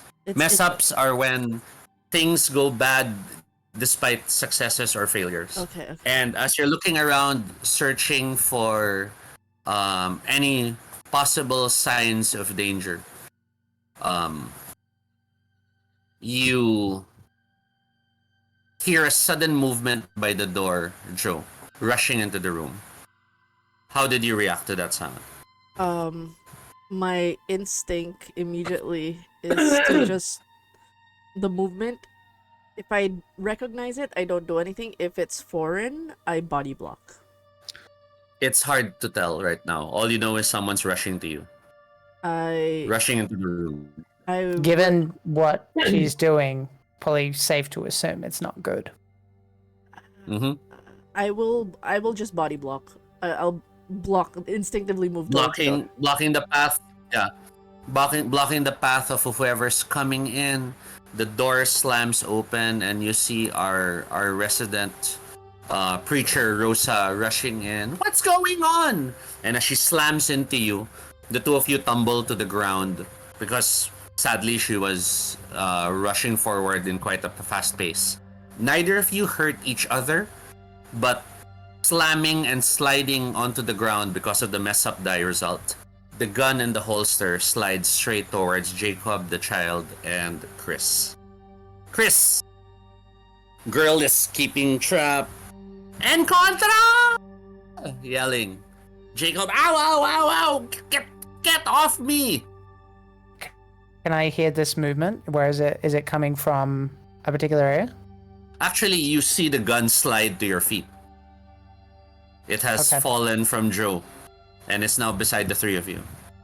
Okay, so I will pick up the gun, but depending on what I do with it will depend on a lot of things. So if I can hear that movement, then I'm going to position myself in the corner of the room, because basically, like, the layout is such that if this is the room and this is the hallway next to it, right? Mm-hmm. They'd probably have to come down the hallway to hug the corner by the door. Just to And aim. confirm before you take aim, does that mean you let go of the child? Because you were trying to pull the child free from Jacob. I mean, it depends if I hear this or not. So if I don't hear it, then I would keep pulling. You That did depends. hear someone rushing forward, and you did see Rosa crash into the room. Right. You did see the gun fly from Joe and slide to where the three of you are while you're holding the child.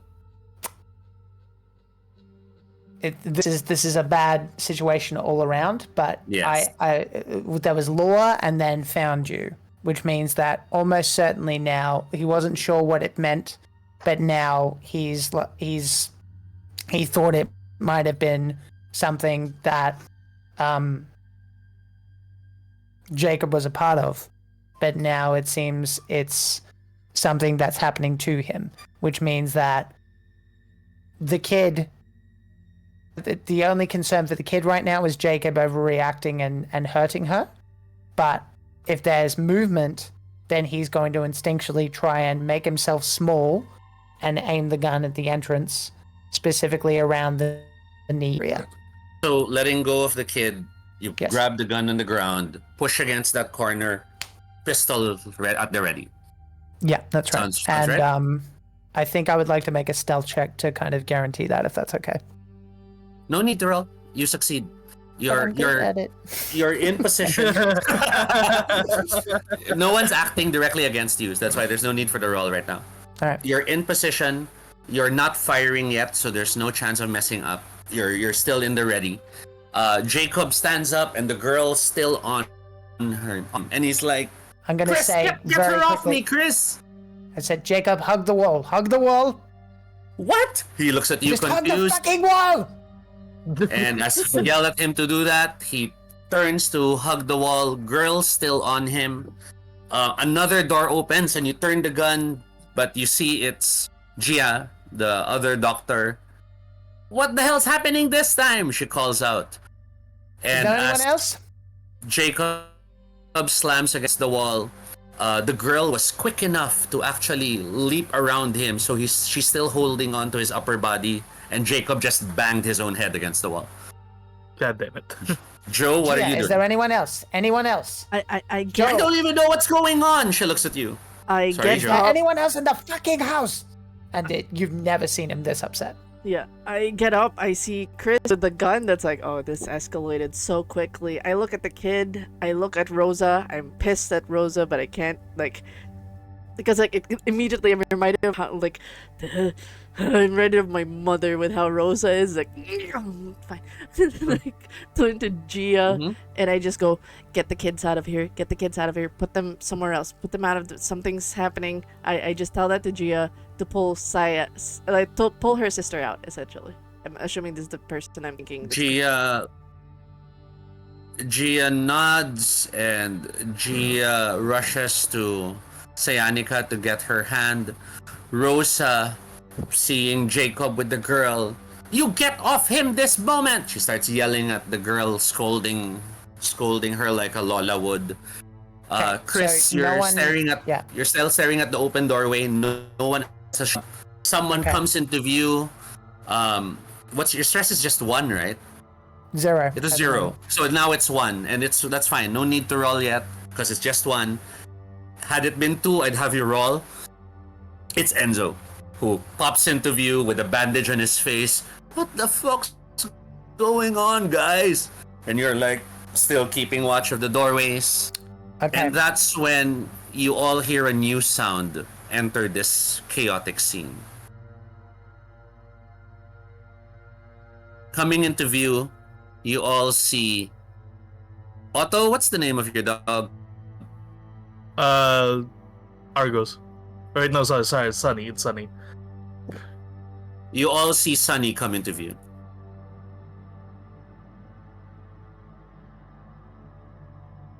Okay. Warp. And as Sunny comes into view, making that loud noise, Oh, we didn't hear the it's loud that noise. same Sorry. moment. Sorry. The girl, the dog sound.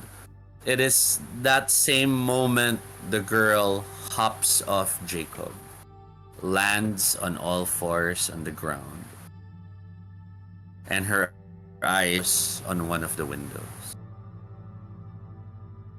Actions. There's an instinct to kick the kid, but that's the player, not Joe. Don't mind. Like, little shit. No, it's okay. Just a panic mode. I right now Joe's confused, and her goal is just to get the kids out. So Enzo's there, Cyanica's there.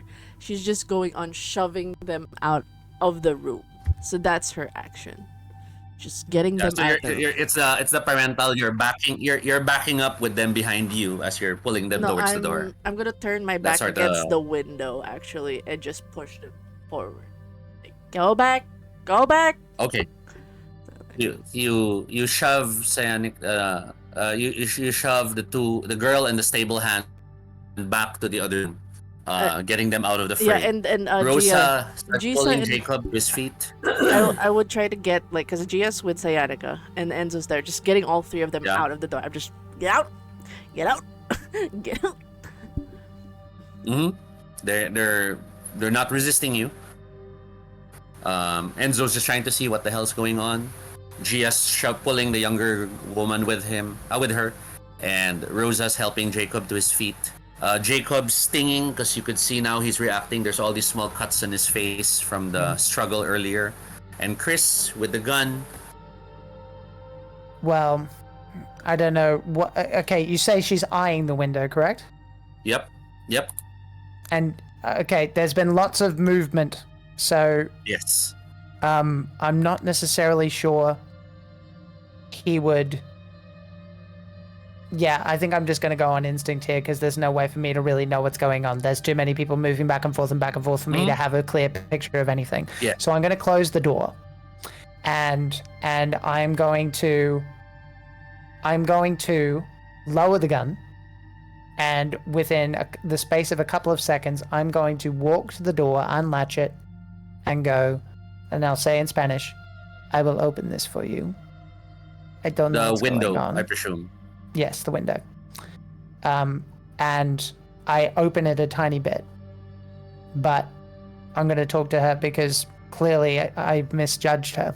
And I'm just going to go, but I don't want to see you again if you use this window.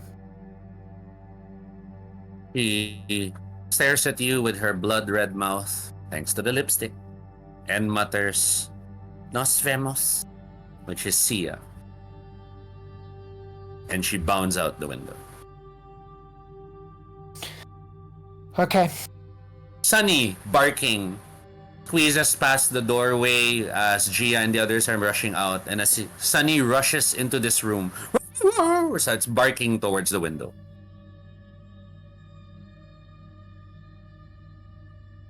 I look at Joe? Chris. I look at the window. What's at the window?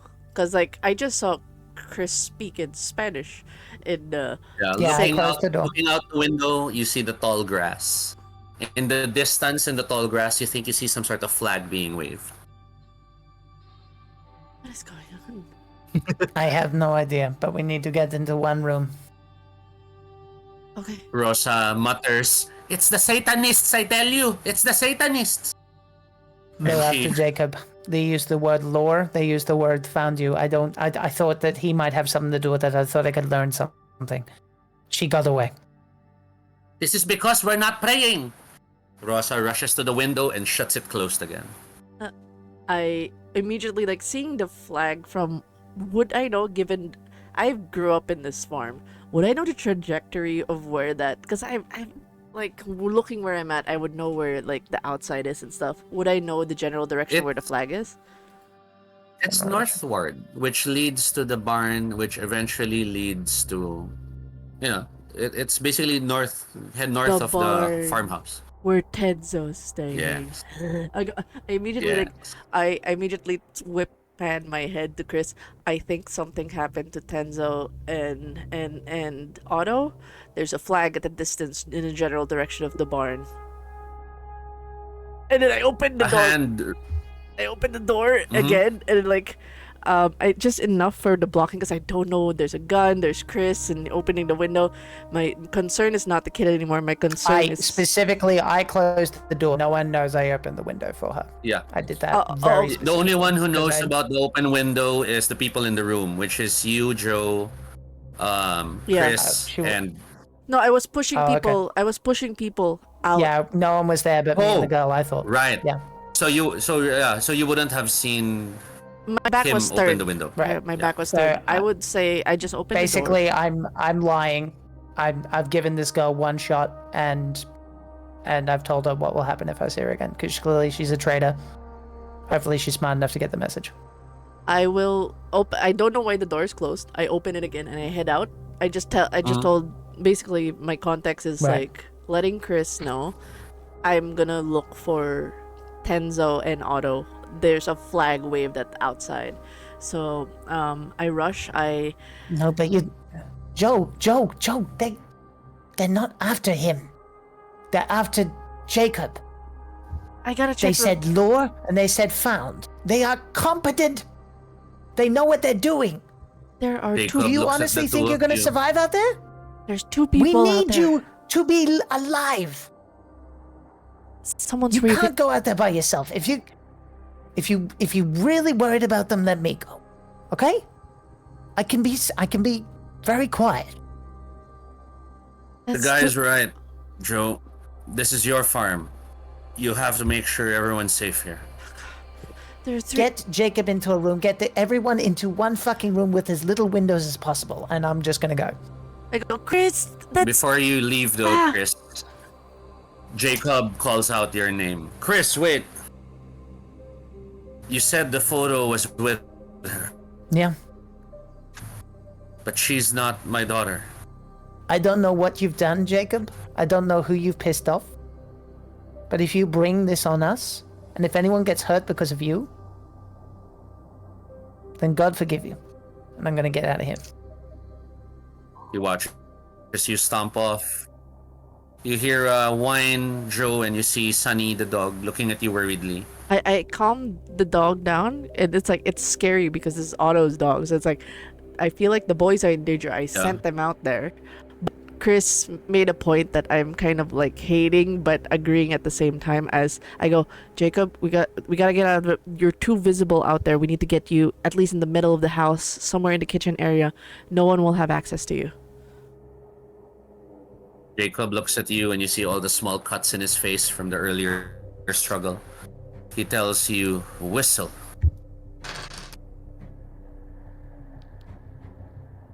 What do you mean? It was a whistle. That's why the dog came.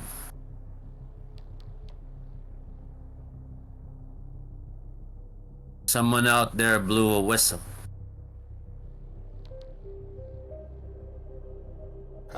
I'm still trying to pull him Someone like who had the photo. Yeah. I'm pulling him to Of the my center of the family. house. Yes, I closed the door. Yeah, sure. I pushed him in the kitchen like, yes, Jacob, yes. Put you in the center of the house. Yes, someone. Okay, you mentioned you mentioned a partner that may not be all right, and they have two of your kids. What's really going on, Jacob?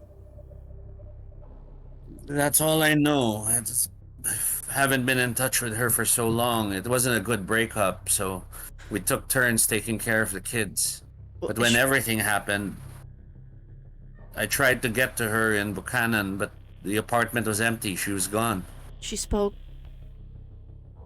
Spanish? She or We, mixed families aren't uncommon. I know, I just But I never really, why would You it, see why him would your shaking kid his head. turn on you? Why would your kid get into She wasn't my kid. Looks at you frustratedly. But somehow they have that photo. Okay. She wasn't my kid. She can't be my kid. That couldn't have been my kid.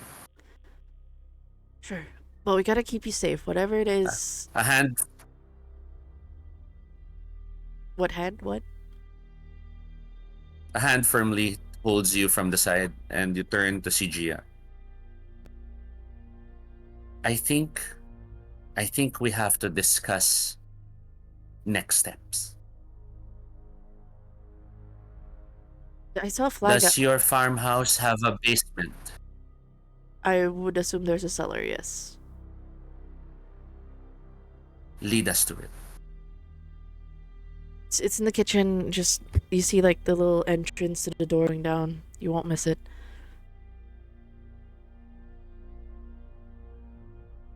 Because, Joe, this is our home thanks to you. And now someone's breaking into it. We can't always just duck down and be defensive anymore. Sayanica and these will stay in the basement. But we have to look for these powers. That's what We I've have been... to protect our home. I know, I'm trying to look for Otto, and they're at the general direction of the barn. They were sent out to check what was happening in the fences and the smoke, and I think something happened. Joe. There's a flag. We're not all children. You have to stop pushing us always back. I'm You not... have to let us help. I'm not pushing anyone. I'm being told I should do this, I should do that, but I'm just trying to keep everyone safe. I tried to Gia go out there and nods I'm being folds kept your alive. hands. It's not fair. I know, and it's hard. It's hard being the one in charge, but that's why the president is always brought away when trouble happens. What The about one in charge has to survive. what about Otto? What about that? They're more capable than I am. I just own a farmhouse. You guys can have as much of the place without me. You know that. I'm going out to help the others. To help Chris, to help Otto, to help Tenza. Rosa and the others will have to stay with you. Is there... Even Eve's out there right now. She's gonna be pissed at this because she's feeling the similarities of, like, you know, you being told what to do in a sense. So she's Yes, actually... that parallel with the parents. Yeah, she's actually gonna, like, grit her teeth and go, and she'll say no. All of you in the basement.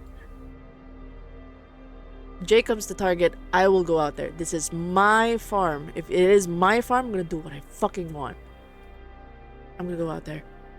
I'm gonna get those three. Are you suiting up? Yep. I'm not giving, like, I'm Metal armor! you rush to your room to get changed. No, I immediately... Continuing the camera. I get the shotgun, like, no one's gonna tell me what to do. No one's gonna tell me I'm gonna pull out my shotgun, I'm gonna follow everyone. Get in the basement. Is it just shotgun, or are you also wearing your armor? You have an armor thing, right? That's Yep. a scavenge. Yep. So are you suiting up? Yes. Making sure, because that'll eat up time. While you're suiting up, a little bit of jumping back and forth in this scene. Chris, as you step out and you're looking for where they've gone, on the opposite end of this field, Otto, you're waving the uniform, and Tenza's on the roof. The three of you cannot necessarily see each other that clearly yet, but it is daytime, so it's not unheard of for you to realize that's Otto in the distance and so on and so forth. Do you have, as a group of survivors, some sort of means or system to alert each other? For example, in the show, some of them used fireworks or balloons, or something like that. Maybe there's Given that we're only a flash year in- mirror. Given that we're only a year in, my thought would be this is our wake up call to that. Oh, okay. Would be my I'm happy with argument. that. That's my. I'm open to suggestions, guys. But like, Like we're kind of flying by the seat of our pants here. We're a year in. What do we think? Sounds a bit meta for us to have everything sorted barely a year in. I'd say that technically, yeah, this would be the first time that we're having to do like long distance communication with each other. Since normally this isn't, we're not, separated in this form, or like we would be at least within earshot of each other. Yeah. But this is definitely the situation that this would be the first time that we're trying to do things. That's why he did a flag. We'll take the lesson from this if we survive. Given that seems to be our direction, then I think I will start with Tenza because he's in the highest vantage point, so he sort of has a overview of events before we go down to the macro level. So Tenza on the roof, is there anything you're trying to spot? Tenza of the roof, what do you see?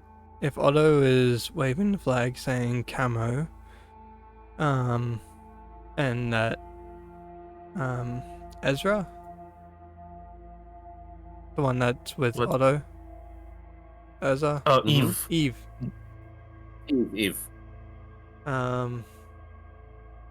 And Eve was just found there, brought up from the grounds, and him seeing that, he'd definitely be trying to look for anything camo around the house, but he'd also check back towards the fence that they came from to see if anyone's sort of running back as well. Okay.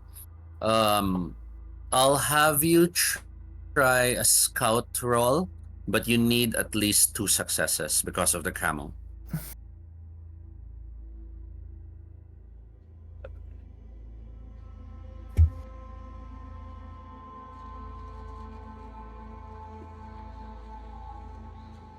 You'll have stress, right?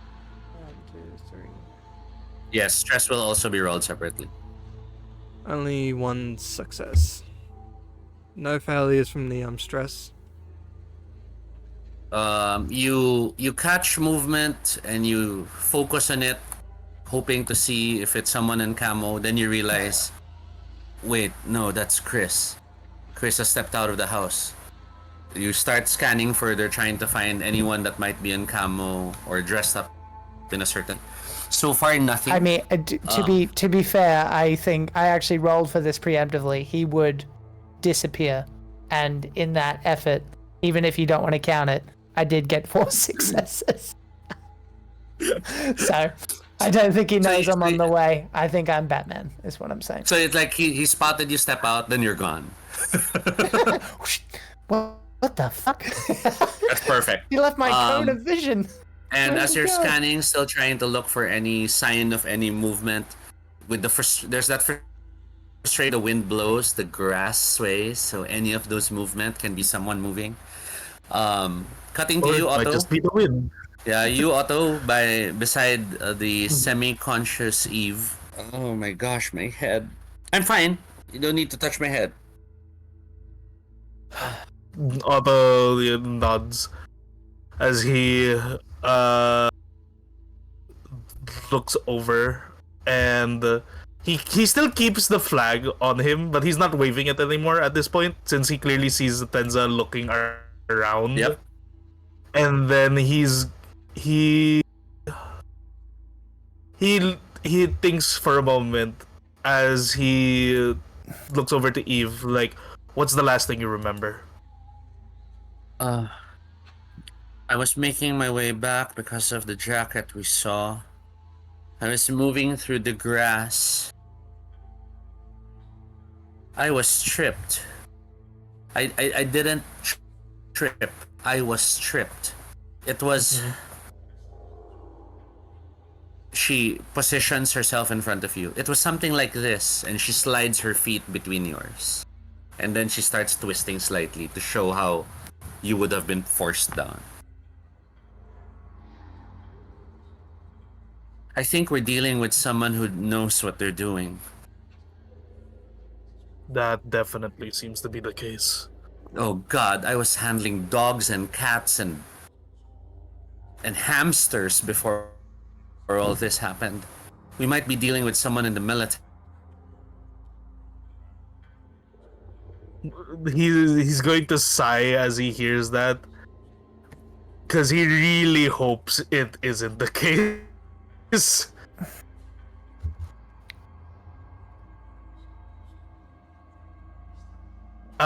Otto is going to like immediately keep an eye around, or is while also scanning the ground to see if there's like any different disturbances on the tall grass. But like anything that looks like where the person ran to. Is he frozen for anyone else or just me? Oh, He oh, froze. did Toby freeze? Yeah. He's gone. He's gone. No! Oh, suspense. They're eating her. The military, Now they're gonna the eat military me. man took him. The military man. The rainbow flag in the The camera military- background is incredible Oh, vibes. Yes, there you Mark. go. Yes, yes. Hey, welcome back, Joey. Welcome back. Welcome back to I'm the back. I'm back. I'm back. to the land of Yeah, the living. welcome back. This is so frustrating. I was saying so many things, so none of you are hearing it. Yeah, the military man. Blame the military so man. you were turning your head to try to see if there's any sound of the guy moving. Or Eve like reaches up to disturbances, yeah. grab your head, and she turns you to look a certain way, and she's like, "No, over there. I think it's a car." Can you roll scout and your stress dice, please? Oh God. Oh, wait, let me. It's a Hello, car. That's the episode last 2. thing I don't want to hear. I roll 3 for scout and none of it's good. Okay. So like none of it, no ones, no sixes. I roll 2 stress. 5-4. Okay. You don't seem to hear it. Eve, however, tells you, "I think it's a car. I think someone's..." She stands up, and as she stands up, she starts, "Tenza!" Tenza, you see Eve waving at you from ground level. I see that. She points at her ear, and then she starts pointing towards the north. He looks back towards That's the north. opposite. You don't need to roll. From your upper vantage point, you see in the distance the fence where the cross was. You see there is a car. There are I don't 3 remember people having cars. standing beside the car. I have a Jeep. That's not my Jeep. That's not my car. We're not in Kansas anymore. What do you do, Tenza? Does it look like they have guns or weapons? Just based on vision, yes. That guy definitely has a rifle. The others, you're not sure. It might be handguns. But one of the guys standing definitely has a rifle slung on his shoulder. And now that you're looking at them, you could see it and thus connect the sound more. The wind is not working in your favor, so it's muting the sound somewhat. But the guy does reach in, and you realize it's a beep, beep, beep, beep, beep, beep. Oh no. What do you do, Tenzo? I don't think Otto and Eve are close enough to see small hand gestures or anything like that. You can if they're pronounced. No, what I was thinking would be that it's not very pronounced, but like if he had, like he has his hand behind his back and he has 3 fingers pointed up. Oh yeah, that wouldn't be as noticeable. But if you were like, Exactly. then she would probably be able to see that. But remember, the group is pretty far. It's just that you're on top of a barn, so you could see them better.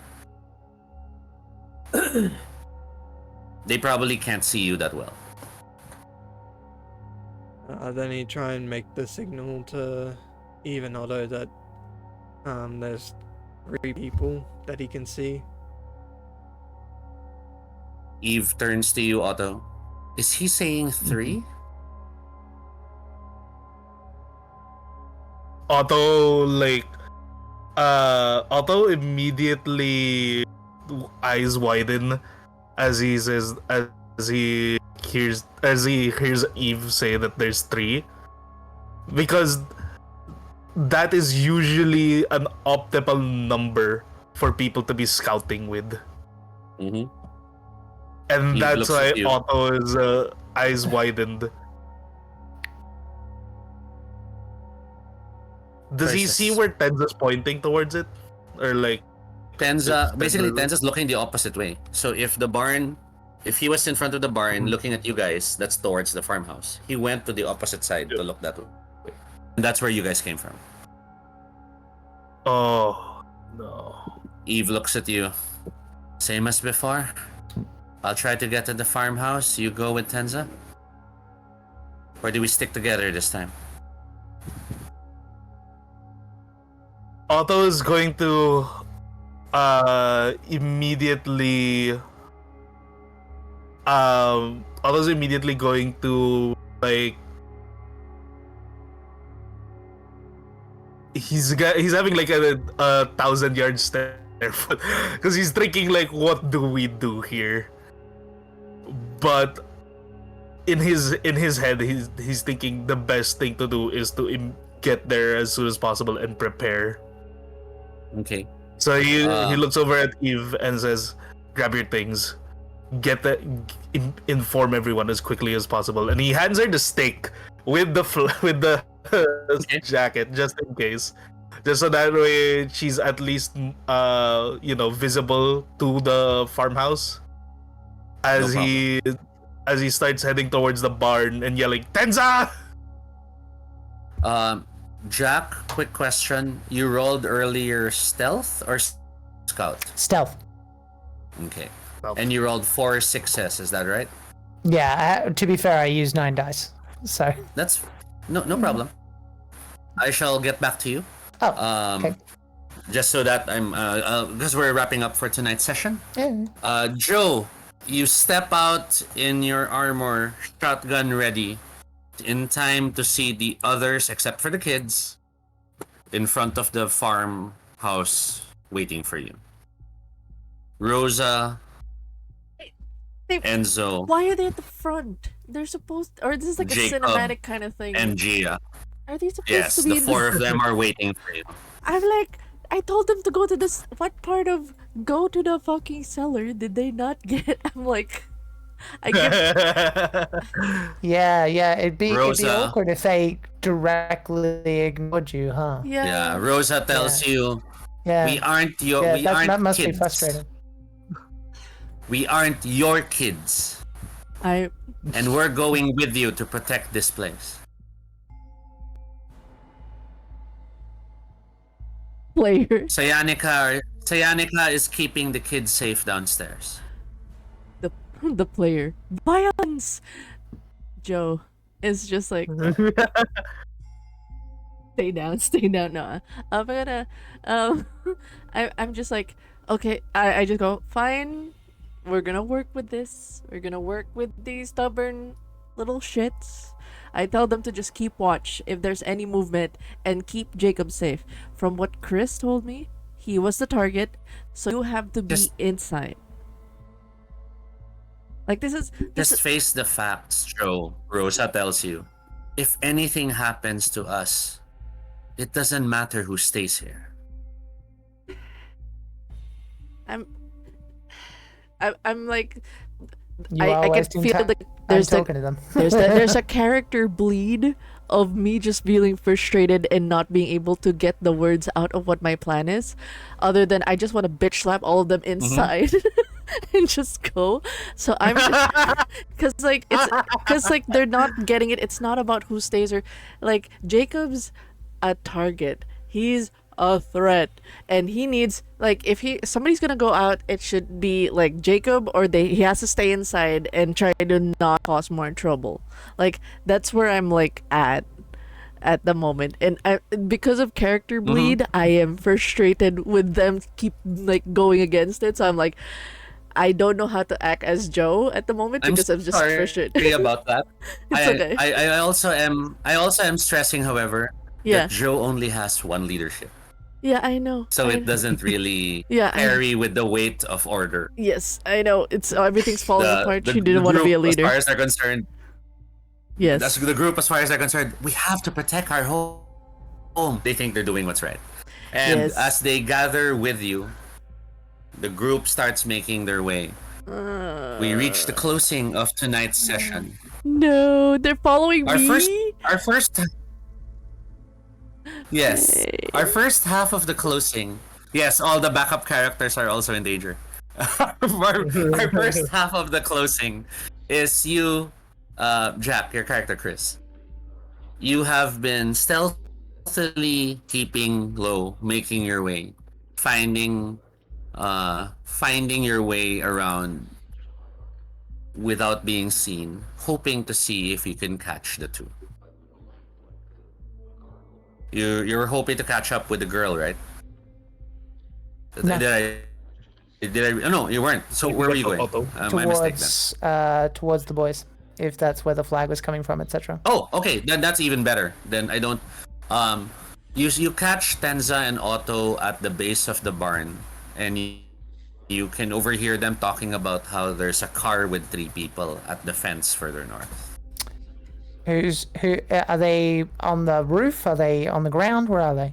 On the ground. I presume they've Tenza's gone to the ground in order for them to walk to the fence. I'm gonna appear suddenly behind Otto and go, "What's up?"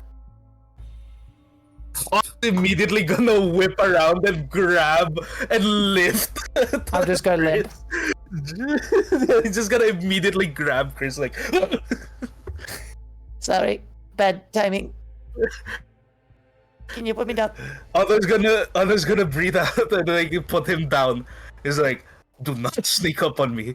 And then especially. A lot of people don't pay attention to me, man. So don't worry about it. It's all right. I'll fill them in. I suppose I'll just kind of do. I'll do this relatively quick. I'll role play it out and just go. The girl seemed to be signaling. Did you notice anything out here? He as Otto in dismay. I'm talking to Tenza too. I assume he's dead. But yeah. Yeah, Otto in dismay sighs as he looks over at Tenza, and Chris is like, well, she definitely did her job then. As he looks over, 3 people, car beeping down the other side of the farm.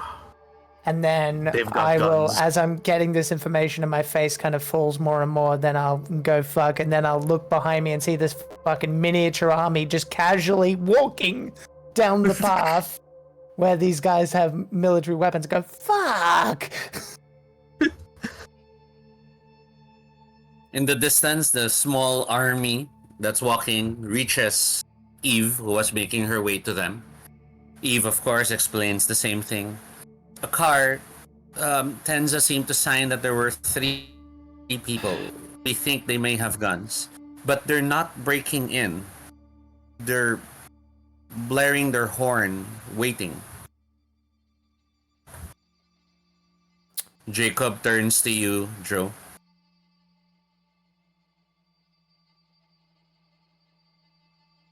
I'm just frustrated. Jacob leans Too close. late. Let's keep moving. It's too gotta late keep now. moving. Jacob leans close and whispers, "Do you need me to take charge?" No, you of all people, no. My brain's like want to go Rick Grimes. This isn't a democracy anymore, and I want to shoot them all. But no, that's just me being frustrated. Knowing Joe, he wouldn't do that. Joe wouldn't do that. Joe wouldn't do that. Does that mean I'm gonna You do gently that? push Jacob back. No, I say if you're the target, we have a better way to plan this. But that would mean some people would have to stay back, and we have to plan this out. Here's the plan, and we're gonna hold the plan until I calm down and we move to the next session for it, because the plan is a different plan than probably a couple of hours later when I have a proper thinking. Hearing the horn, by the way, I think Chris is like potentially understanding something that only people who lived in the city sort of understand. Hearing about the beep, beep, beep, as in loud, repetitious noise. And he will probably say, I think we need to get in the cellar.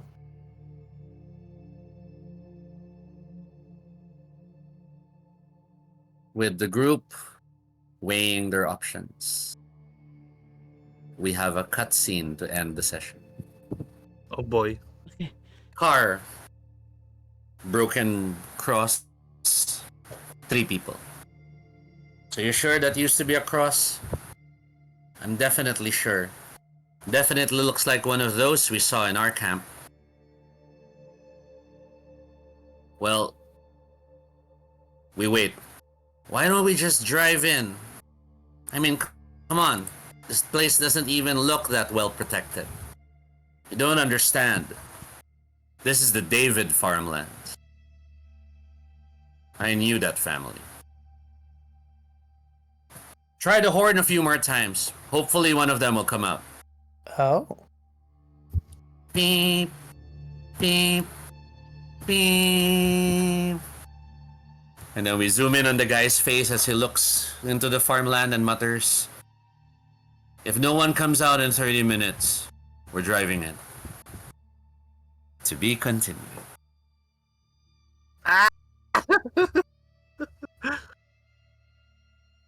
I don't see any reason why we wouldn't just see these guys as like trying to lure the dead. This That's is a how it really is. dumb plan on their part. That's how it is. I guess they're from the country. They're like, oh yeah, well, we'll just do this. I wonder Or if there'll be where's- any consequences. Or worse, they're from the city. Well, if they're Where from they're the city, thinking- they would know that horns honking means on Yeah, mass. but they're also thinking it's not their home. Oh my god. They're also thinking they're in the country. But they wanna, And but they they wanna have have the a car. conversation anyway. They have the car. They can get away easier than we can. Okay. The Well, arrogance we'll see. of trained We'll see people. more. Yeah.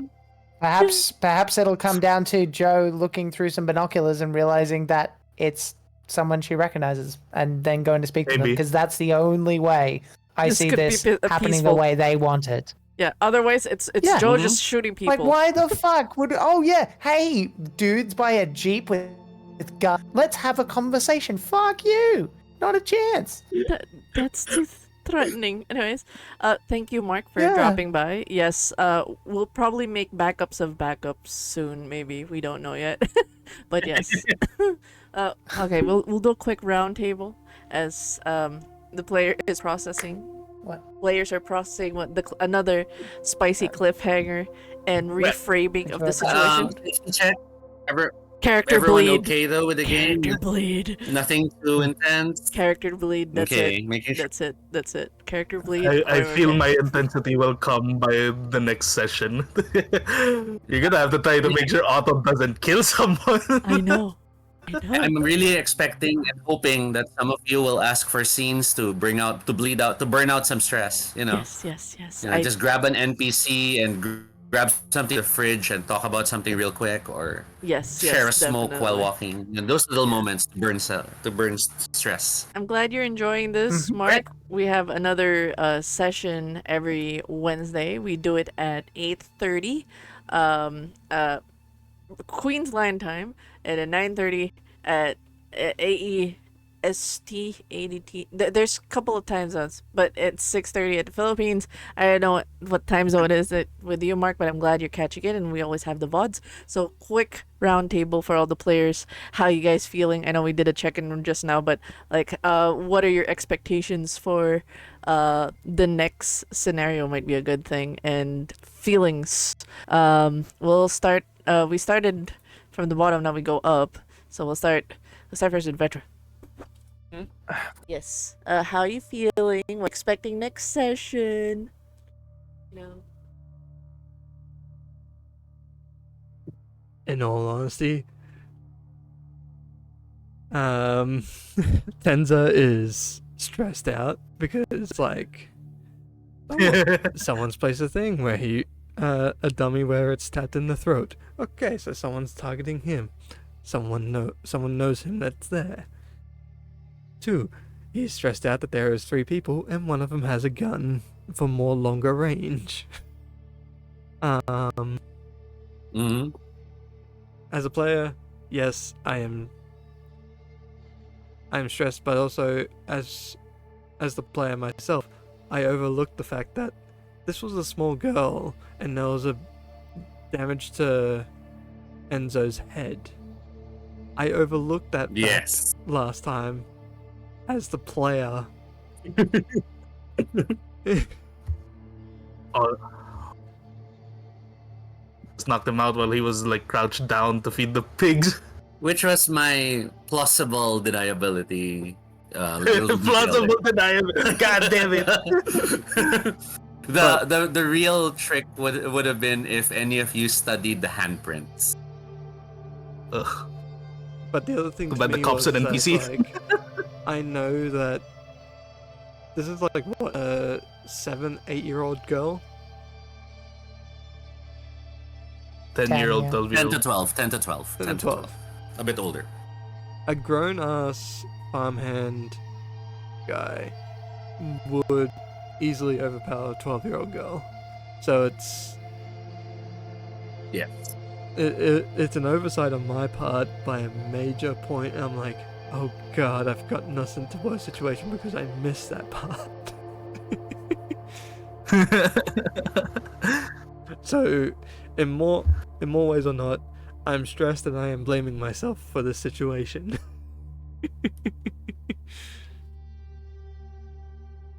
Anything else I should say?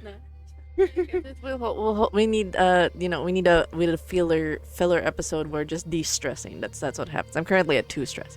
But now we go to Sin. How are you Possibly. feeling? And what are you expecting for the next session?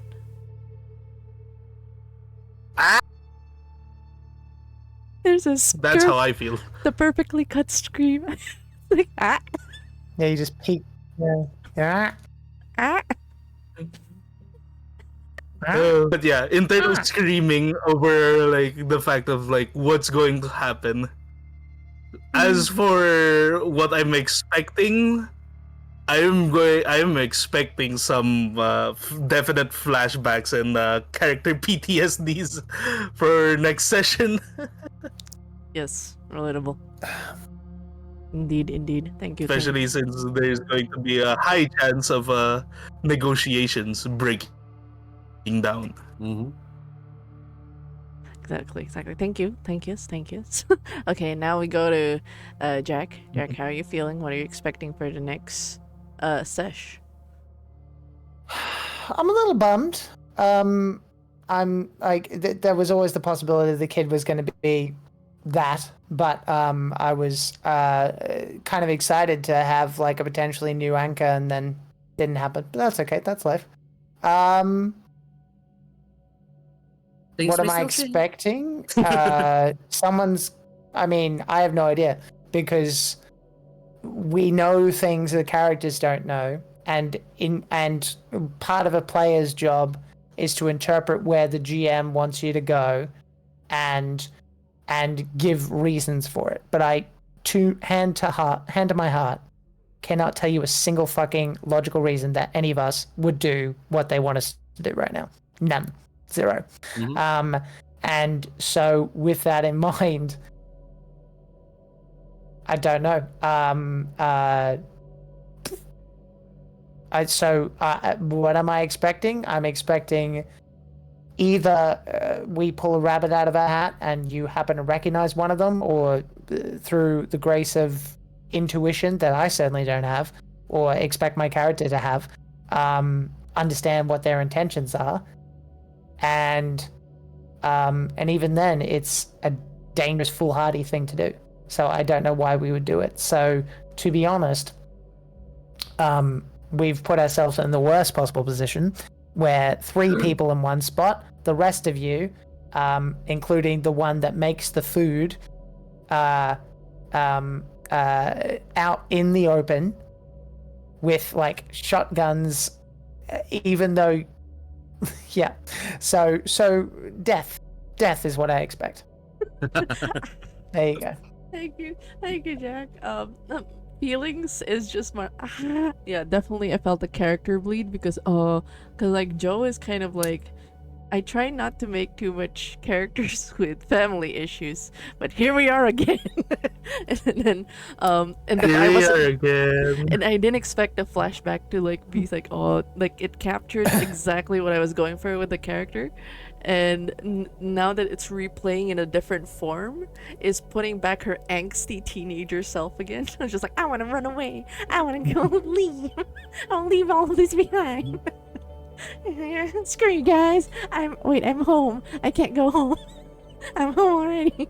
So like that kind of frustration. I expect things. I expect the fact that if like the human condition will proc in a sense of we're gonna make mistakes, we're gonna live with the consequences, it's gonna make for a good story. The amount of drama, there will be conflict that will happen, a lot of conflict from the players, from the NPCs, and as Jack said, death. There's no way I can, like, I smell death, especially with all the ones who are like, you don't treat us like kids, you're gonna all die.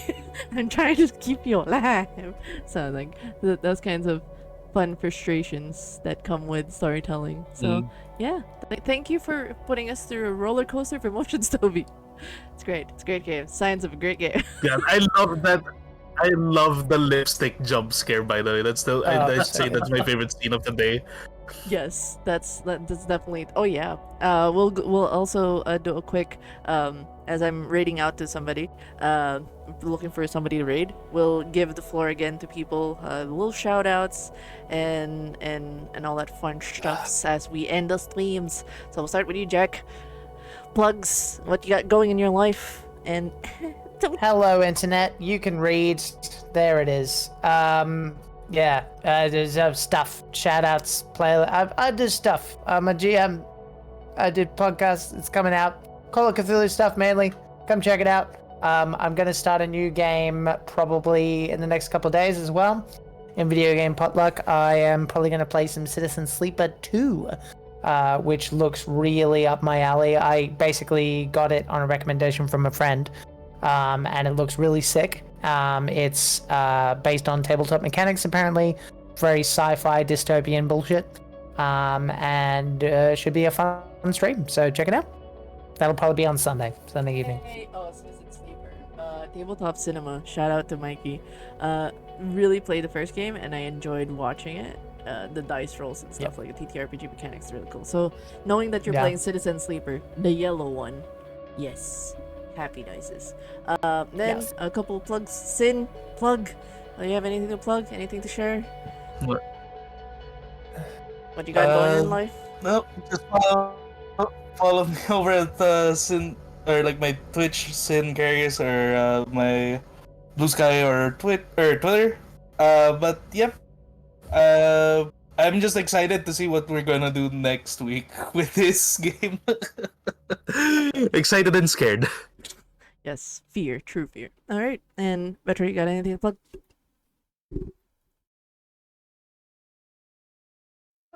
Yes, I am the Madman Vetra. I am on Twitch, Twitter, Blue Sky under the same handle. Hope to see you all when I stream again. Well, then we're doing the Valentine's War thing. Valentine's is Saturday, Friday. Yes, on Friday we'll be doing Sworn. Sworn to love. Sworn to get stuck at doors. So far, no door thing, but have been frozen by just pressing tab once. Toby, you got anything to plug? As our raid message gonna be bonita, feeling bonita. Raiding bonita. Yeah, well, nothing much on my end. Just this stream and a lot of local games that are run online but not streamed. I really need to learn to stream on my own. Otherwise, if you like horror conspiracies, Dilliman Generation Now is a comic that will soon be released this year. Episode 1 zine is available. 30-page teaser is also available online. So check it out. Thank you. And we we are gonna raid out to Pomely, who's playing Civilization 7. They're very excited of the Jose Rizal patch, so we're definitely raiding out to them. Be kind and check you guys out on Sokol tomorrow, and the next episode of The Walking Dead Day Talkback will be same time next week. Bye guys. Guys. Bye. And we have raided out.